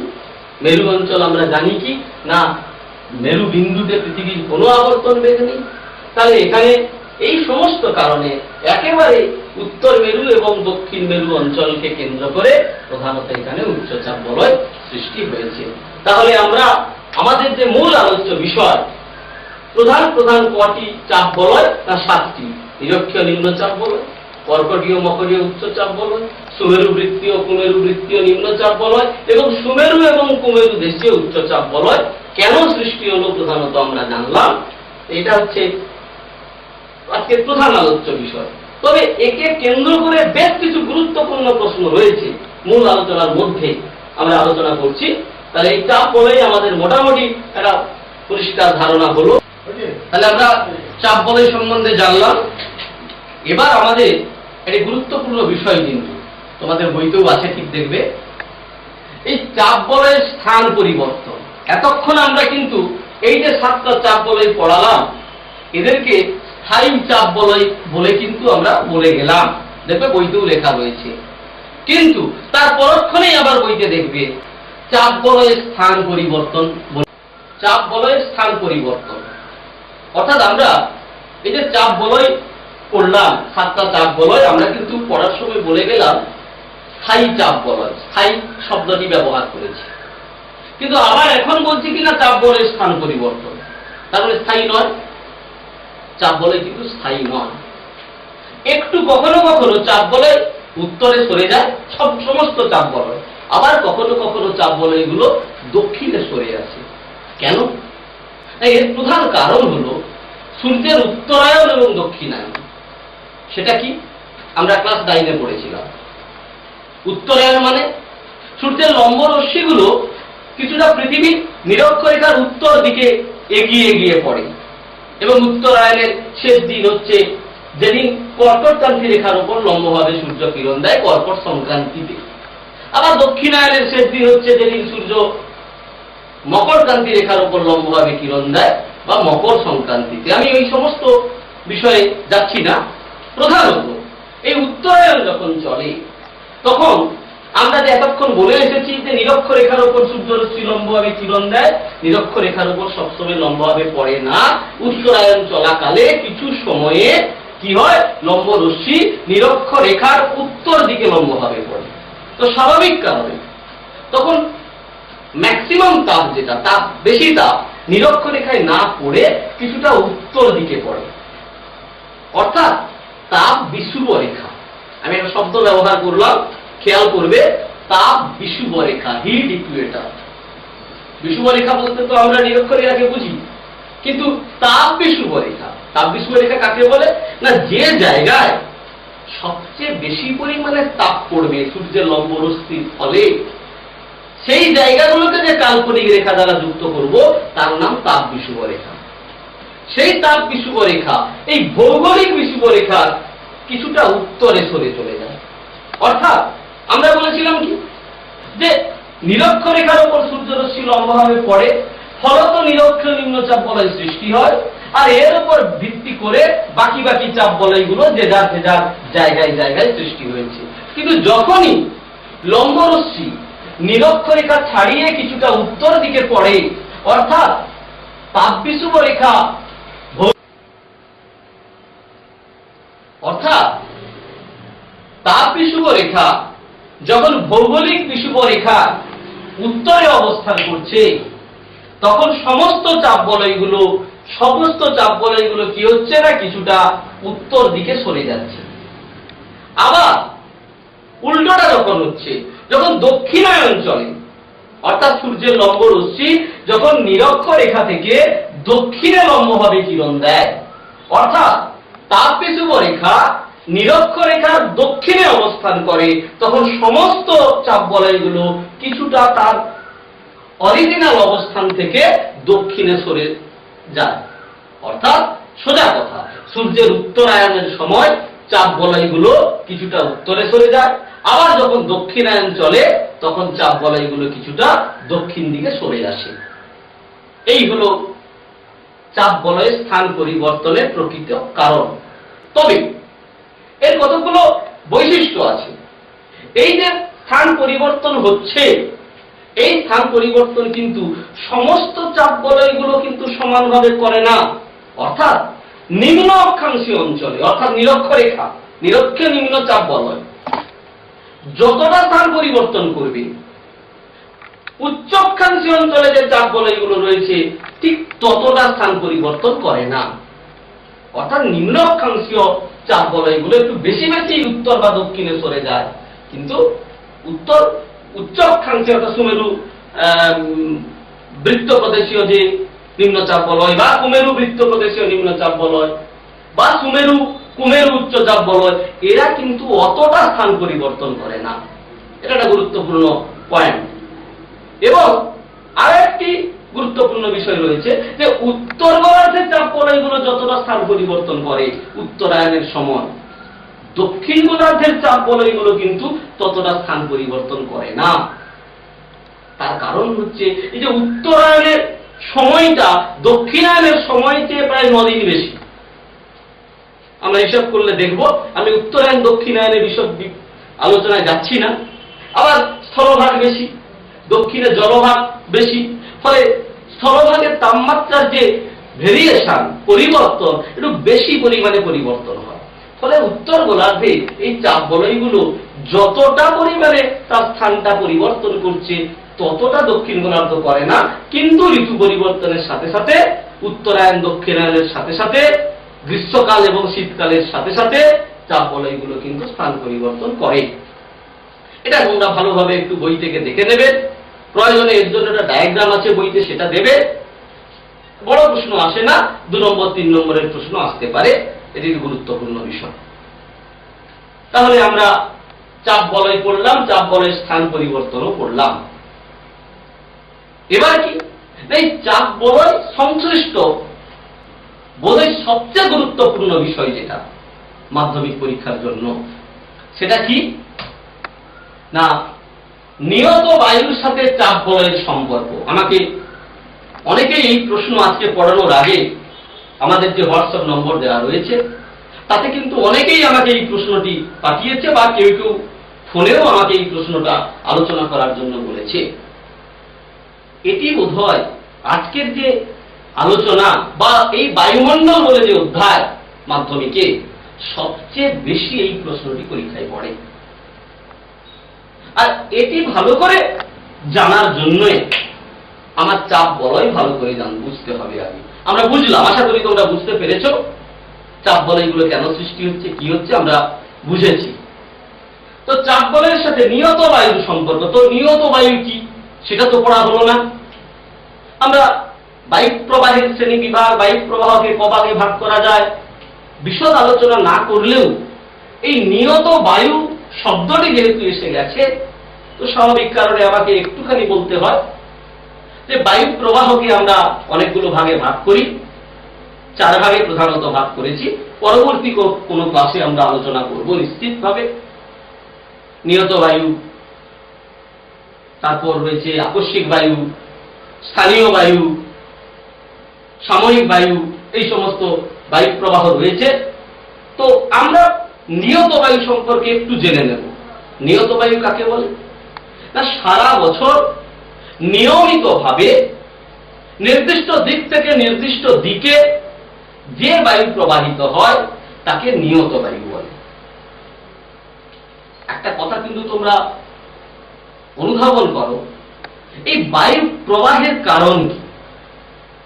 বায়ু প্রবাহের প্রধান কারণ, অনেক কারণ আছে, যেহেতু আমি আজকে চাপ বলয় পড়াচ্ছি, চাপ পড়াচ্ছি, তাই বায়ু প্রবাহের মূল কারণ কিন্তু চাপের পার্থক্য। বায়ু সবসময় উচ্চ চাপ থেকে নিম্ন চাপের দিকে প্রবাহিত হয়। যেখানে চাপ বেশি সেখান থেকে বাতাস, যেখানে চাপ কম সেদিকে প্রবাহিত হবে। তার মানে নিয়ত বায়ু, মানে বায়ুকে যদি নিয়ত হতে হয়, নিয়মিত হতে হয়, তাহলে চাপগুলোর একটা নিয়মিত অবস্থানের প্রয়োজন। আর আমরা এই চাপ বলয় পড়লাম, যদিও চাপ বলয়ের স্থান পরিবর্তন হয়, তবু এই চাপ বলয়গুলো কিন্তু নিয়মিত স্থায়ী। তাহলে বোধহয় এই চাপ বলয়গুলির অবস্থান পরপর এমন ভাবে সাজানো রয়েছে, লক্ষ্য করো, নিম্নচাপ উচ্চচাপ, নিম্নচাপ উচ্চচাপ, নিম্নচাপ উচ্চচাপ, নিম্নচাপ উচ্চচাপ, অর্থাৎ পরপর রয়েছে। তার মানে বাতাস প্রবাহে, বায়ু প্রবাহে একটা কন্ডিশন কিন্তু তৈরি করে রেখেছে এই চাপ বলয়গুলো। অর্থাৎ এই চাপ বলয়গুলো আছে বলে বায়ু নিয়মিতভাবে প্রবাহিত হচ্ছে, আর যেটা কিন্তু নিয়ত বায়ু। তার মানে নিয়ত বায়ুর সাথে চাপ বলয়ের ওতপ্রোত সম্পর্ক রয়েছে। তাহলে তোমরা দেখো, এই হচ্ছে আমাদের সাতটি চাপ বলয়। তো এই চাপ বলয়গুলো দ্বারা কিভাবে নিয়ত বায়ু প্রবাহিত হচ্ছে, বা চাপ বলয়গুলোর সাথে কিভাবে নিয়ত বায়ুর সম্পর্ক রয়েছে। তো নিরক্ষীয় নিম্নচাপ বলয়, তার মানে এখানে বায়ুর চাপের পরিমাণ কম, এবং এর উত্তরে 23.5 ডিগ্রি উত্তরে রয়েছে কর্কটীয় উচ্চচাপ বলয়, 23.5 ডিগ্রি দক্ষিণে রয়েছে মকরীয় উচ্চচাপ বলয়। তাহলে স্বাভাবিকভাবে কি হচ্ছে না, এই উচ্চচাপ বলয়গুলো থেকে বাতাস এই নিম্নচাপ বলয়ের শূন্যস্থান পূরণ করার জন্য ছুটে আসবে। অর্থাৎ কর্কটীয় উচ্চচাপ থেকে বাতাস দৌড়ে আসবে নিরক্ষীয় নিম্নচাপ বলয়ের দিকে, আবার মকরীয় উচ্চচাপ বলয় থেকে বাতাসও দৌড়ে যাবে নিরক্ষীয় নিম্নচাপ বলয়ের দিকে। দেখো, বাতাসগুলোকে আমি একটু বাঁকা ভাবে এঁকেছি এভাবেই, কারণ তোমরা পড়েছো, অনেক আগে পড়েছো ফেরেলের সূত্র। ফেরেলের সূত্র অনুসারে বাতাস সবসময় উত্তর গোলার্ধের ডান দিকে বেঁকে এবং দক্ষিণ গোলার্ধে কিছুটা বাম দিকে বেঁকে প্রবাহিত হয়। তাহলে এই উত্তর গোলার্ধে কর্কটীয় উচ্চচাপ বলয় থেকে নিরক্ষীয় নিম্নচাপ বলয়ের দিকে যে বায়ু এলো ছুটে, এই বায়ুর নাম কি না, এই যে দুটো বায়ু, বা মকরীয় উচ্চচাপ বলয় থেকে নিরক্ষীয় নিম্নচাপ বলয়ের দিকে, এই বায়ুর নাম হচ্ছে আয়ন বায়ু। নিয়ত বায়ু অনেকগুলো ভাগ আছে, তার মধ্যে প্রথম আমরা যেটা জানলাম আয়ন বায়ু। তাহলে এই আয়ন বায়ু বওয়ার জন্য দায়ীকে কর্কটীয় উচ্চচাপ বলয় এবং মকরীয় উচ্চচাপ বলয় এবং নিরক্ষীয় নিম্নচাপ বলয়, এরা আছে বলে কিন্তু এই আয়ন বায়ু বইছে। এই আয়ন বায়ু উত্তর গোলার্ধে যেহেতু উত্তর পূর্ব দিক থেকে বেঁকে আসছে, এই আয়ন বায়ুকে আমরা এখানে বলি উত্তর পূর্ব আয়ন বায়ু।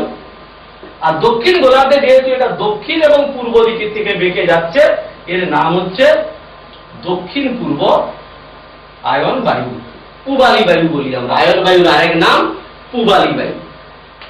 এই বায়ুর আরেক নাম বাণিজ্য বায়ু, পড়বে তোমরা। আমি বায়ু প্রবাহের শ্রেণী বিভাগ যখন পড়াবো, তোমাদের আলোচনা করব, তখন আমি একে বাণিজ্য বায়ু বলে কেন এসব আলোচনা করব, আমরা সম্পর্ক আলোচনা করছি। তাহলে আমরা এটা যদি পয়েন্ট আকারে ব্যাখ্যা করি, যে ধরো কোশ্চেন পড়েছে নিয়ত বায়ুর সাথে চাপ বলয়ের সম্পর্ক কি, তো কিভাবে লিখবো না, প্রথমে আমি একটা পয়েন্ট করলাম কি না, কর্কটীয় ও মকরীয় উচ্চচাপ বলয় ও নিরক্ষীয় নিম্নচাপ বলয়ের সাথে সম্পর্কিত আয়ন বায়ু। আমি শেষে পয়েন্টগুলো করে দেবো, ছবিটা বোঝার পরে আমি এর পয়েন্টস গুলো লিখে দেবো বোর্ডে তোমাদের সুবিধার জন্য, বইতে এভাবে নেই। তাহলে আমরা বুঝলাম আয়ন বায়ু কেন প্রবাহিত হয়, তার জন্য কোন তিনটে চাপ বলয় দায়ী। তাহলে এবার নিয়ত বায়ুর আরেকটা শ্রেণী রয়েছে, সেটাকে না পশ্চিমা বায়ু।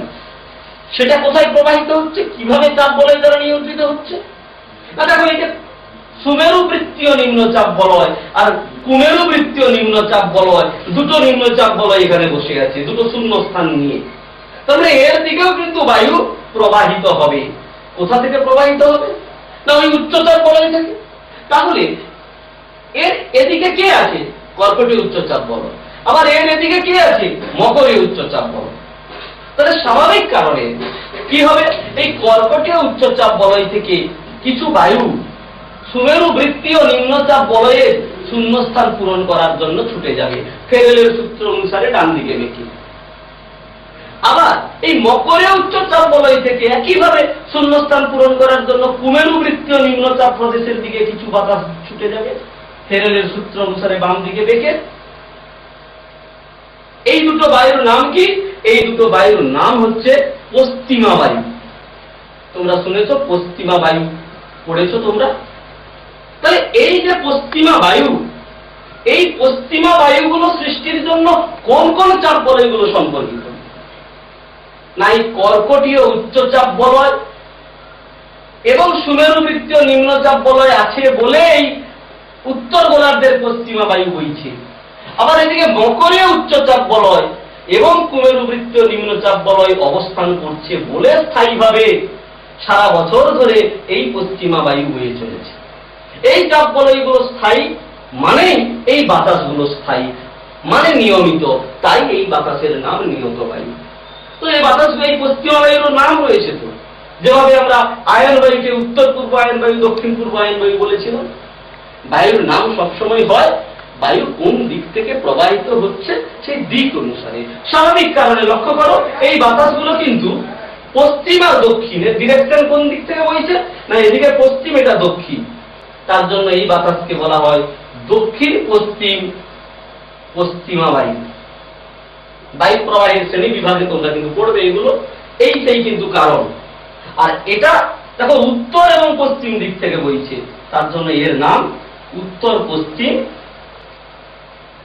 পশ্চিমা বায়ু। অর্থাৎ আয়ন বায়ু গেল, পশ্চিমা বায়ু গেল। দেখো পৃথিবীর পুরো এই জায়গাটা কিন্তু বায়ু প্রবাহ দখল করে নিয়েছে। এখনো দুটো জায়গা কি বাতাস বইতে বাকি আছে। এবার আমরা চলে যাব এই দুটো জায়গায়। সেই একইভাবে বায়ু উচ্চচাপ থেকে নিম্নচাপের দিকে যাবে, তাহলে এখানে উচ্চচাপকে না সুমেরু উচ্চচাপ বলয়, তার এদিকে কে আছে? সুমেরু বৃত্তীয় নিম্নচাপ বলয়। তাহলে উচ্চচাপ থেকে নিম্নচাপের দিকে আসবে, স্বাভাবিকভাবে ফেরেলের সূত্র অনুসারে ডান দিকে বেঁকে বায়ু বইছে। এই বায়ুটার নাম কি?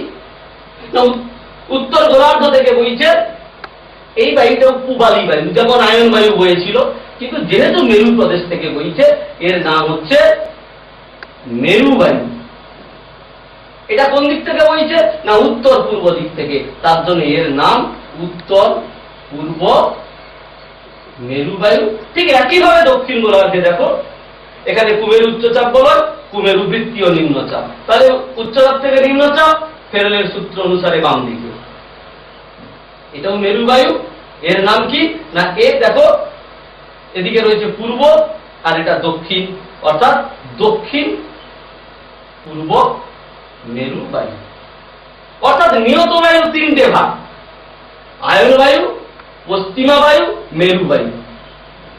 আর এই তিনটে বায়ুকে আবার দুটো দুটো করে ভাগ করলাম আমরা, সেটা বায়ু প্রবাহের শ্রেণী বিভাগে তোমরা পড়বে। কিন্তু এই বায়ুগুলো বওয়ার জন্য দায়ীকে, সম্পর্কিতকে, সম্পূর্ণ কিন্তু এই চাপ বলয়গুলো। তাহলে চাপ বলয়ের সাথে এই বায়ু প্রবাহের সম্পর্ক আছে। আবার একটু ঘুরিয়ে যদি সম্পর্কটা বলি, কারণ কারো মনে প্রশ্ন এসে যাচ্ছে যে স্যার তাহলে চাপ বলয়গুলো আছে বলে কি বাতাস বইছে? অবশ্যই আমি একটু ঘুরিয়ে বলতে পারি, বায়ু বইছে বলে চাপ বলয়গুলো স্থায়ীভাবে আছে, একটা কারণ হতে পারে। আচ্ছা দেখো এই নিরক্ষীয় নিম্নচাপ বলয় থেকে বাতাস কি হচ্ছে? ওপরের দিকে উঠছে, তো উঠে উঠে ভাড়া তো শূন্য হয়ে যাবে। এখানে কি মেশিন আছে যে বায়ু সবসময় তৈরি হচ্ছে? না, এখানে এই কর্কটে উচ্চচাপ বলয় এবং মকরে উচ্চচাপ বলয় থেকে যে আয়ন বায়ুগুলো বয়ে আসছে বলে এখানে কি হচ্ছে? না এই জায়গা থেকে বাতাস গরম হয়ে উপরে উঠে যাচ্ছে, তার মানে এখানে বাতাসের যোগান দিচ্ছে কি? না আয়ন বায়ু। তাহলে আয়ন বায়ু আছে বলে নিরক্ষীয় নিম্নচাপ বলয়টা কন্টিনিউ করছে। তোমরা আরো একটু উঁচু ক্লাসে গেলে বা যারা একটু আরো ফুটিয়ে পড়ো, তোমরা দেখবে ওই যে বায়ুর চাপ কক্ষ রয়েছে, তিনটে কক্ষ। মানে কিরকম? না নিরক্ষরেখা থেকে বাতাস ওপরে উঠছে, ওপরে উঠে গিয়ে নামছে কোথায়? কর্কটক্রান্তি এবং মকরক্রান্তি রেখায়। ঠান্ডা হয়ে নেমে আসছে কোথায়? কর্কটক্রান্তি মকরক্রান্তি রেখায়। নেমে এসে সেখান থেকে বাতাসটা বয়ে আবার ঢুকছে কোথায়? না নিরক্ষরেখায়। আবার নিরক্ষরেখা থেকে উঠছে, কর্কটক্রান্তি নামছে, বাতাস বয়ে নিরক্ষরেখায় আসছে। তাহলে এই দেখো দুটো কোষ বা কক্ষ তৈরি হল। এই কক্ষকে আমরা হ্যাডলি সেল বা হ্যাডলি কক্ষ বলি। আবার একই রকম ভাবে, এগুলো তোমাদের কতটা ক্লাসে নেই, তবুও হয়তো এই টার্মগুলো কোনো কোনো ভালো ভালো অথারের বইতে হয়তো থাকলেও থাকতে পারে। আবার কি না, এই যে সুমেরু এবং কুমেরু বৃত্ত নিম্নচাপ বলয় থেকে যে বাধা উপরে উঠছে, সেগুলো কি হচ্ছে না, সেগুলো গিয়ে দুদিকে গিয়ে কর্কটীয় উচ্চচাপ বলয়ে নেমে আসছে, দিয়ে আবার এখানে প্রবাহিত হয়ে এখানে ফিল আপ করছে, অর্থাৎ সুমেরু বৃত্ত কুমেরু বৃত্ত থেকে উঠছে, কর্কটক্রান্তি মকরক্রান্তি উচ্চচাপে নামছে, আবার বাতাসটা এসে জড়ো হচ্ছে সুমেরু কুমেরুতে। এই যে দুটো চাপ কক্ষ তৈরি হচ্ছে, এদেরকে ফেরেল কোষ বলা হয়। আবার একইভাবে এইখান থেকে বাতাস উঠছে, এখানে নামছে, আবার যাচ্ছে, এখান থেকে বাতাস উঠছে, এখানে নামছে, আবার আসছে, উঠছে, নামছে, আবার আসছে, ওরা একটা যেন বৃত্ত বা একটা কোষ তৈরি হয়ে যাচ্ছে। ঠিক একইভাবে এগুলোকে বলা হয় মেরু কোষ। যাই হোক, এগুলো একটু অন্যরকম জিনিস। তাহলে আমরা কিন্তু নিয়ত বায়ুর সাথে চাপ বলয়ের সম্পর্ক খুব ভালোভাবে বুঝতে পারলাম। তাহলে আমি যেটা বলেছিলাম একটু আগে, তাহলে এটাকে যদি আমরা লিখি পরীক্ষায়, তাহলে কিভাবে লিখব? এই ছবিটা অবশ্যই দেবে, এটাই একমাত্র ছবি। তাহলে এখান থেকে আমরা 3টে পয়েন্টসে এটাকে লিখতে পারি। এটা গুলিয়ে ফেলে একটা বিস্তারিত ভাবে সব জিনিসটাকে এলোমেলো ভাবে লিখে দেয়। এটা আমরা সম্পূর্ণ 3টে পয়েন্টে লিখতে পারি। প্রথমত কি লিখবো না, আমার আয়ন বায়ু। তাহলে আমরা আয়ন বায়ুর জন্য কোন কোন দুটো চাপ বলয় সম্পর্ক ছিল না, নিরক্ষীয় নিম্নচাপ বলয় এবং কর্কটীয় মকরীয় উচ্চচাপ বলয়। তাহলে আমি ওটাই লিখে দেব যে কর্কটীয় ও মকরীয় উচ্চচাপ বলয় ও নিরক্ষীয় নিম্নচাপ বলয় দ্বারা সম্পর্কিত আয়ন বায়ু। একটু বড় হবে হেডিং, কিন্তু পরীক্ষক বুঝবে যে তুমি পুরো বুঝে সুঝে উত্তর লিখছো। এই হেডিং এর মধ্যেই কিন্তু পরীক্ষক তার উত্তর পেয়ে গেছে। 5-7 লাইন লিখবে, বেশি লেখার দরকার নেই। ঠিক তারপরে একইভাবে তোমরা আশা করি বুঝতে পেরেছো দ্বিতীয় পয়েন্ট কি হতে পারে। 2 নম্বর পয়েন্ট কি হবে না, কোন কোন চাপ বলে এগুলো দ্বারা কোন বায়ুটা সম্পর্কিত না, ওই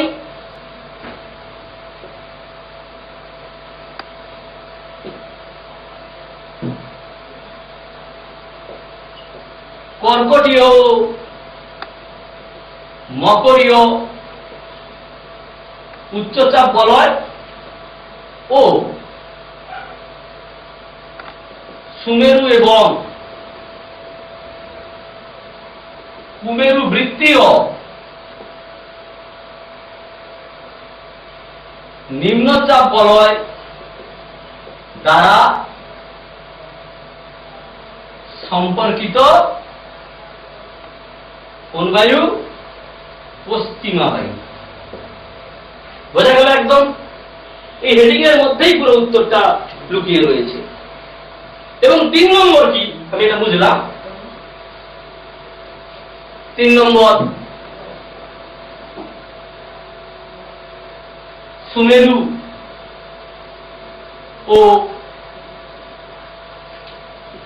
কুমেরু বৃত্তীয় নিম্নচাপ বলয় এবং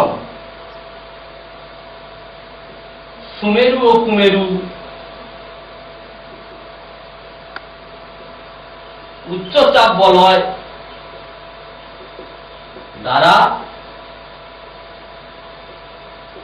সম্পর্কিত মেরু বায়ু। তাহলে দেখো, আয়ন বায়ু 2 নম্বর পয়েন্টে লিখেছিলাম পশ্চিমা বায়ু, এবং 3 নম্বর পয়েন্টে লিখলাম মেরু বায়ু। এই 3টে যে আয়ন বায়ু কোন কোন চাপ বলয় দ্বারা কিভাবে সম্পর্কিত, অত্যন্ত গুরুত্বপূর্ণ আজকের আলোচনা এবং পুরো বায়ুমণ্ডল অধ্যায়ের মধ্যে একটি গুরুত্বপূর্ণ বিষয় পরীক্ষার জন্য। খুব ভালো করে তোমরা এগুলো পড়বে। তাহলে দেখো, আমরা মোটামুটি আমাদের আজকের মূল যে আলোচনা ছিল বায়ুর চাপ এবং বায়ুর চাপ বলয়, সেই সম্পর্কে কিন্তু আমি যা যা তোমাদের পড়ার প্রয়োজন, যা যা তোমাদের বইতে রয়েছে, মোটামুটি সমস্ত বিষয়টাকে আমরা আলোচনার মধ্যে আনলাম। এবার তোমরা বই পড়বে এবং বই পড়ে দেখবে আরো কিছু কিছু শব্দ হয়তো পেতে পারো। এই পড়ার সঙ্গে বই পড়বে, পাঠ্যপুস্তক কেবলমাত্র টেক্সট বইগুলো ভালো করে পড়বে, তারপরে নিজে সেগুলো এই বোঝার সাথে মেলাবে, দেখবে সমস্ত কিছু বুঝতে পারবে। তবে একটা গুরুত্বপূর্ণ বিষয় দেখো, মোটামুটি তোমরা এই যে আমি পড়াবার এখান থেকে কোন কোন প্রশ্নগুলো তোমরা বাড়িতে বসে বসে করবে বা পরীক্ষার জন্য করবে, মোটামুটি আমি প্রধান প্রধান কিছু প্রশ্ন তোমাদের উদ্দেশ্যে বলে দিলাম। তোমরা খাতায় এগুলো নোট করতে পারো। এগুলোই প্রধান আজকের যে আমার আলোচনা তার প্রধান প্রশ্ন। অবশ্য মাল্টিপল প্রশ্ন বা সত্য মিথ্যা এই ছোট প্রশ্ন যেগুলো, সেগুলো আমার পক্ষে দেওয়া সম্ভব হয়নি। সেগুলো আলাদা করে কোনো প্রিপারেশন লাগবে না, শুধু খুঁটিয়ে খুঁটিয়ে বইটা রিডিং করবে। এবং যদি আজকের এই আলোচনাটা ওপর ভিত্তি করে টেক্সট বইয়ের এই জায়গাগুলো পড়ো, তাহলে এই জায়গা থেকে যে কোনো ছোট ছোট প্রশ্ন সে শূন্যস্থান পূরণ হতে পারে, সে সঠিক উত্তর নির্বাচন বা মাল্টিপল চয়েস প্রশ্ন হতে পারে, সে সত্য মিথ্যা হতে পারে, সে ডান দিক বাম দিক মেলাও হতে পারে, বা কাকে বলে লেখো শর্ট অ্যান্সার টাইপ যে কোশ্চেন 1 নম্বরের থাকে, সমস্ত প্রশ্ন কিন্তু তোমরা পাবে। শুধু টেক্সট বইয়ের এই আলোচনার বিষয়টাকে ভালো করে খুঁটিয়ে যদি রিডিং করো, আলাদা করে কোনো প্রশ্ন তৈরি করতে হবে না। তাহলে এখানে দেখো আমি যা যা আলোচনা করলাম, বায়ুর চাপ বলয়গুলির বিবরণ দাও। তার মানে আমি একদম প্রথমে আলোচনা করেছিলাম, এটা ছবি দিয়েছিলাম এবং 7টা যে প্রধান প্রধান চাপ বলয় তার নাম দেবে এবং সেগুলোর অবস্থান এবং সেগুলো সৃষ্টির কারণ পয়েন্ট আকারে লিখবে। ব্যাস, খুব বেশি লিখতে হবে না। 2 নম্বর, নিয়ত বায়ুর সাথে চাপ বলয়ের সম্পর্ক, এই মাত্র যে আলোচনা করলাম, অত্যন্ত ইম্পর্টেন্ট 2 নম্বরের প্রশ্ন। ভালো করে এটা পড়বে। আমি ছবি দেবে, এগুলোর সাথে কিন্তু ছবি উল্লেখ থাকুক বা না থাকুক, ছবি কিন্তু এগুলো দিতে হবে। এবং আমি আবারও বলছি, ছবি কিন্তু তোমরা কি, তার ছবি একেবারে খুব যে দৃষ্টিনন্দন আর্টিস্টিক করতে হবে একটা ধারণা যে ভূগোল মানে বোধ হয় খুব ছবি, খুব আর্টিস্টিক ব্যাপার, রংচঙের ব্যাপার, তা নয়। কিন্তু তুমি যা লিখছো সেই লেখার সাথে সাপোর্টিং ডায়াগ্রাম, তোমার কাছে পেন্সিল আছে, রাবার আছে, এটা একটা ধারণা। আমি বলি, আমাদের মধ্যে কিছু ধারণা রয়েছে যে পেন্সিলের ছবি দিতে হয়, ওরকম কোনো নিয়ম নেই। অনেকে আমাকে এই প্রশ্ন করে যে স্যার ছবি কি পেন্সিলেই দিতে হবে? কেউ কেউ বলে, আমাকে অনেকে বলেছে যে পেন্সিলে না দিলে কেটে দেব। ওরকম কোনো নিয়ম নেই। আমার দরকার কি না, লেখার সাথে সাপোর্টিং ডায়াগ্রাম। তুমি যে পেনে লিখছো সে পেনেও দিতে পারো, ছবি সঠিক হলে সঠিক। তুমি যে পেনে লিখছো, ব্লুতে লিখছো, ব্ল্যাকে দিতে পারো, একটু হাইলাইটিং হয়। কেন আমরা পেন্সিলে বলি? তা আমরা তো পরীক্ষার হলে তাড়াহুড়ো করে সমস্ত কাজ করি। হয়তো একটা বৃত্ত আঁকতে গিয়ে বৃত্তটা সঠিকভাবে দাঁড়ালো না, হলো না, বেঁকে গেল, তোমার কাছে একটু মোছার অপশান রয়েছে। কিন্তু তুমি যদি পেনে করো, সেটা কাটাকাটি হবে, দেখতে বাজে লাগবে, বিভ্রান্ত হবে তোমরা। আবার অনেক সময় কোনো শেড দিতে হলে, কোথাও ডিপ লাইট করতে গেলে, পেনে দিতে গেলে কি হয় না, অতি ঘন হয়ে কাগজ ছেড়ে যায়, দেখতে বাজে লাগে। তাই আমরা একটা সাধারণীকরণ করে ফেলেছি যে ছবি তোমরা পেন্সিলে দাও। পেন্সিল দিতে পারলে দেবে, পেনে দিলে দেবে, কালার করলে করবে, যাই করো না কেন ছবিটি উত্তরের সাথে সঠিক হতে হবে। এগুলো কিন্তু আলাদা করে হয়তো তোমার কোশ্চেনে নাও থাকতে পারে যে চিত্র সহ আলোচনা করো, কিন্তু এগুলো চিত্র চাইছে।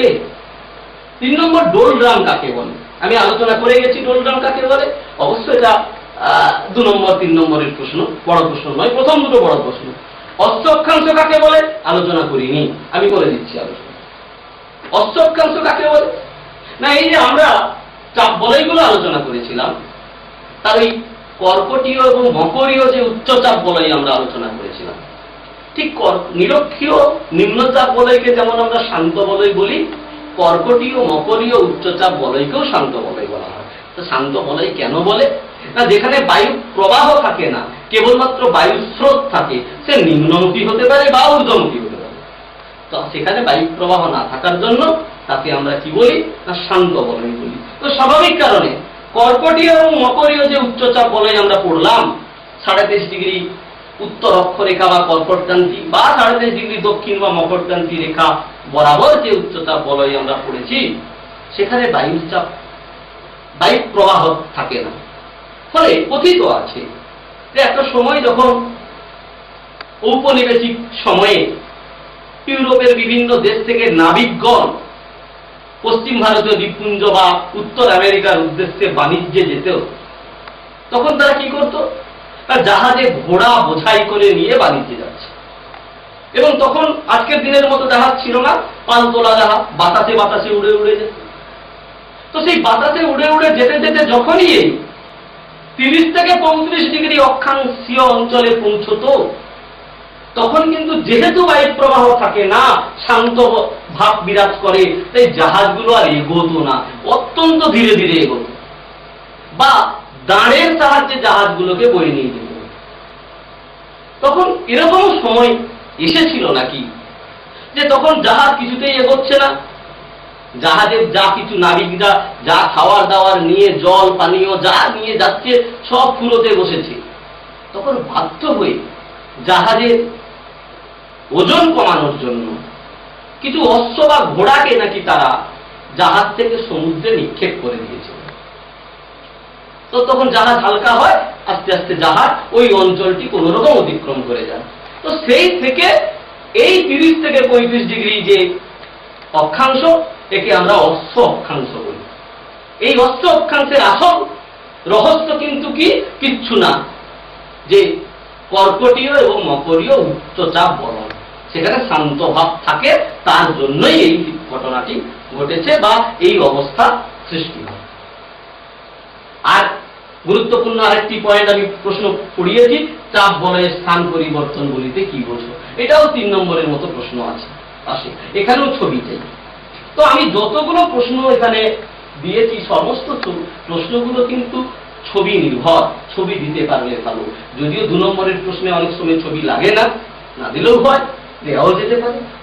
তাহলে মোটামুটি আমি চাপ বলয়ের সাথে, চাপ বলয় যে আমাদের অবস্থান করছে বা বায়ুর চাপ কাকে বলে, চাপ বলয়গুলো কি কি, সার্বিক ব্যাপার আমরা আলোচনা করলাম।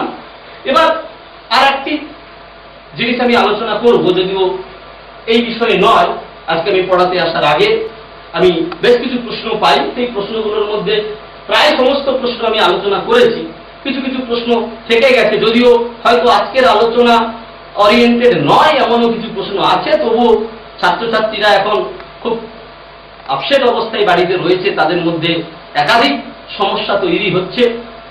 তাই আমাদের এই প্রচেষ্টা, আমরা আজকে যা পড়ালাম আমাদের হোয়াটসঅ্যাপ নম্বর রয়েছে, যে কোনো সময় যে কোনো ছাত্রছাত্রী আমাদের হোয়াটসঅ্যাপ নম্বরে এই বিষয়ের বাইরে অন্য অধ্যায় থেকে ভূগোল বিষয়ের মধ্যে আমাকে যে কোনো প্রশ্ন করতে পারে, আমি তার উত্তর দেওয়ার চেষ্টা করব এই হোয়াটসঅ্যাপের মাধ্যমে।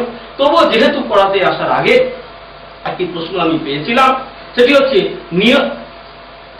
জেট বায়ুর সাথে মৌসুমী বায়ুর সম্পর্ক। তো মৌসুমী বায়ু সম্পর্কে কিন্তু আমার আলোচনা আসেনি, বা জেট বায়ু আসেনি, তবুও ছোট্ট করে এর উত্তর দেওয়া যেতে পারে। জেট বায়ু কি? আমরা আগে যে কোনো জিনিস, যে কোনো, এই সমস্ত প্রশ্নগুলো হচ্ছে সেকেন্ডারি কোশ্চেন, দুটো জিনিসকে নিয়ে জুড়ে কোশ্চেন করা হয়। যেমন এই যে নিয়ত বায়ুর সাথে চাপ বলয়ের সম্পর্ক, তার মানে আমাকে আগে নিয়ত বায়ু জানতে হবে, আগে চাপ বলয় জানতে হবে। এ দুটো জিনিস সম্পর্কে যদি আমার ধারণা পরিষ্কার থাকে, তো সম্পর্ক কিছু বিষয় নয়। কিন্তু কেউ যদি মনে করে যে আমি সম্পর্কটা একটু বুঝতে চাই, এ দুটোকে বাদ দিয়ে ওটা হয় না। অশ্ব অক্ষাংশ, চাপ বলয়কে বাদ দিয়ে অশ্ব অক্ষাংশ হয় না। ঠিক এখানে যে প্রশ্নটি আমি পেয়েছি, জেট বায়ুর সাথে মৌসুমী বায়ুর সম্পর্ক, তাই একটু হলেও জেট বায়ু আমাদের জানতে হবে, অল্প হলেও জানতে হবে। জেট বায়ু তোমাদের সিলেবাসে আছে, কিন্তু ছোট্ট প্রশ্ন পড়ে, আমি সেই মতো করে একটু বলে দিই।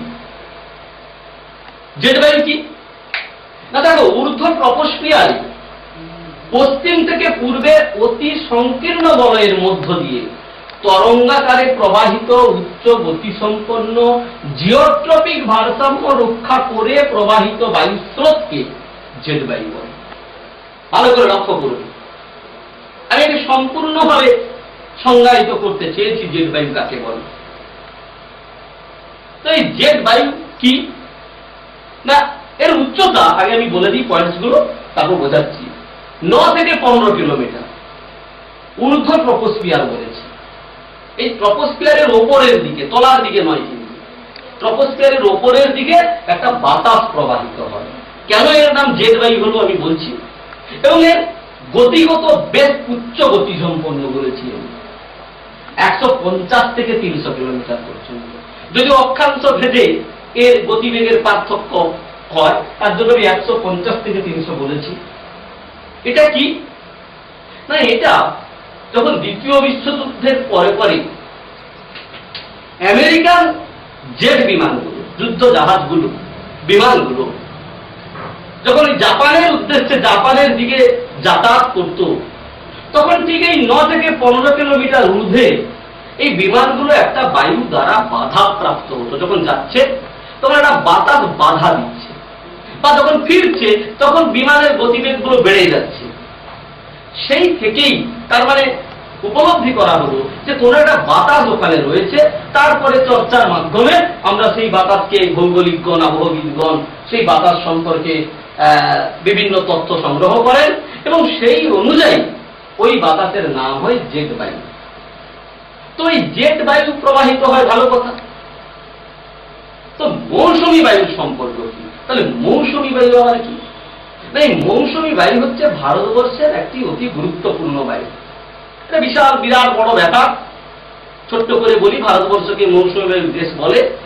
এই মৌসুমী বায়ু হচ্ছে একটা সাময়িক বায়ু, একটা বৃহদাকার সমুদ্র বায়ু। অর্থাৎ সমুদ্রের ওপর থেকে কিছু আবহাওয়াগত কন্ডিশন এমন তৈরি হয় যে ভারত মহাসাগরের ওপর থেকে এই বাতাস ভারতের দিকে জলীয় বাষ্পপূর্ণ বাতাস ছুটে আসে, এবং যার ফলে যে বাতাস হিমালয় পর্বতে বাধাপ্রাপ্ত হয়ে সারা ভারতবর্ষ জুড়ে, প্রায় সারা ভারতবর্ষ জুড়ে বৃষ্টিপাত ঘটায়। এটা মৌসুমী বায়ু। ঋতুভেদে এই বায়ু আসে। আমরা আমাদের ভারতবর্ষে সাধারণত এই বায়ুটা আসতে দেখা যায় গ্রীষ্মের শেষের দিকে, বর্ষার শুরুতে। অর্থাৎ বর্ষাকাল বলে কোনো কাল তো নেই, গ্রীষ্মের শেষ মৌসুমী বায়ু ঢুকলো, বৃষ্টি শুরু হলো, আমরা তাকে বর্ষাকাল বলি। অর্থাৎ গ্রীষ্মের শেষের দিকে মৌসুমী বায়ু আসছে একদম, কিন্তু এটা অনেকটা নিয়ম মাফিক। আবার এই বায়ু মাস তিনেক আমাদের ভারতবর্ষের উপর অবস্থান করে, বৃষ্টিপাত ঘটায়।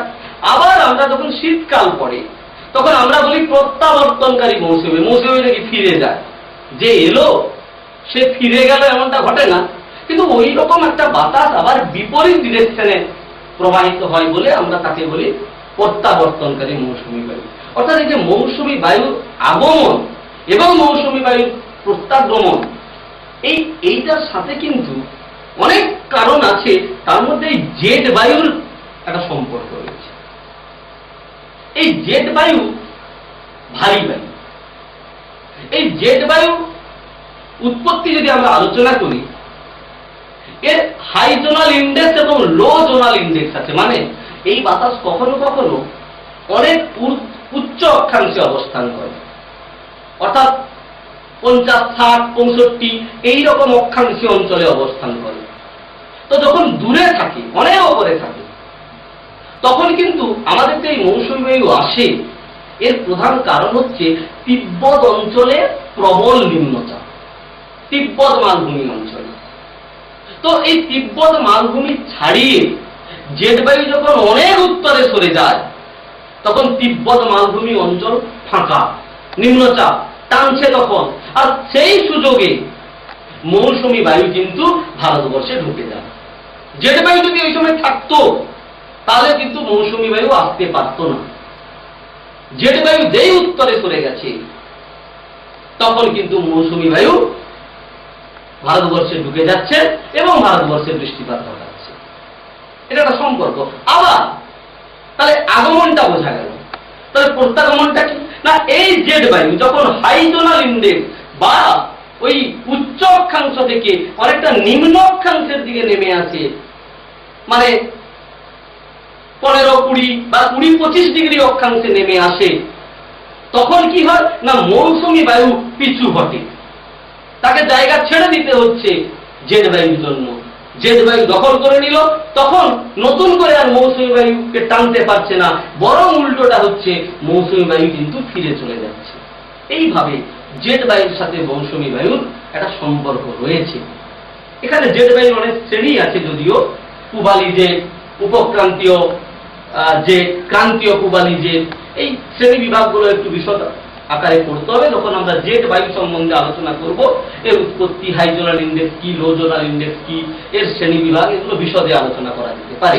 এটা একটা আলাদা ইন্ডিভিজুয়াল বিষয়, তো তবুও আমি সম্পর্কটাকে একটুখানি হাইলাইট করলাম।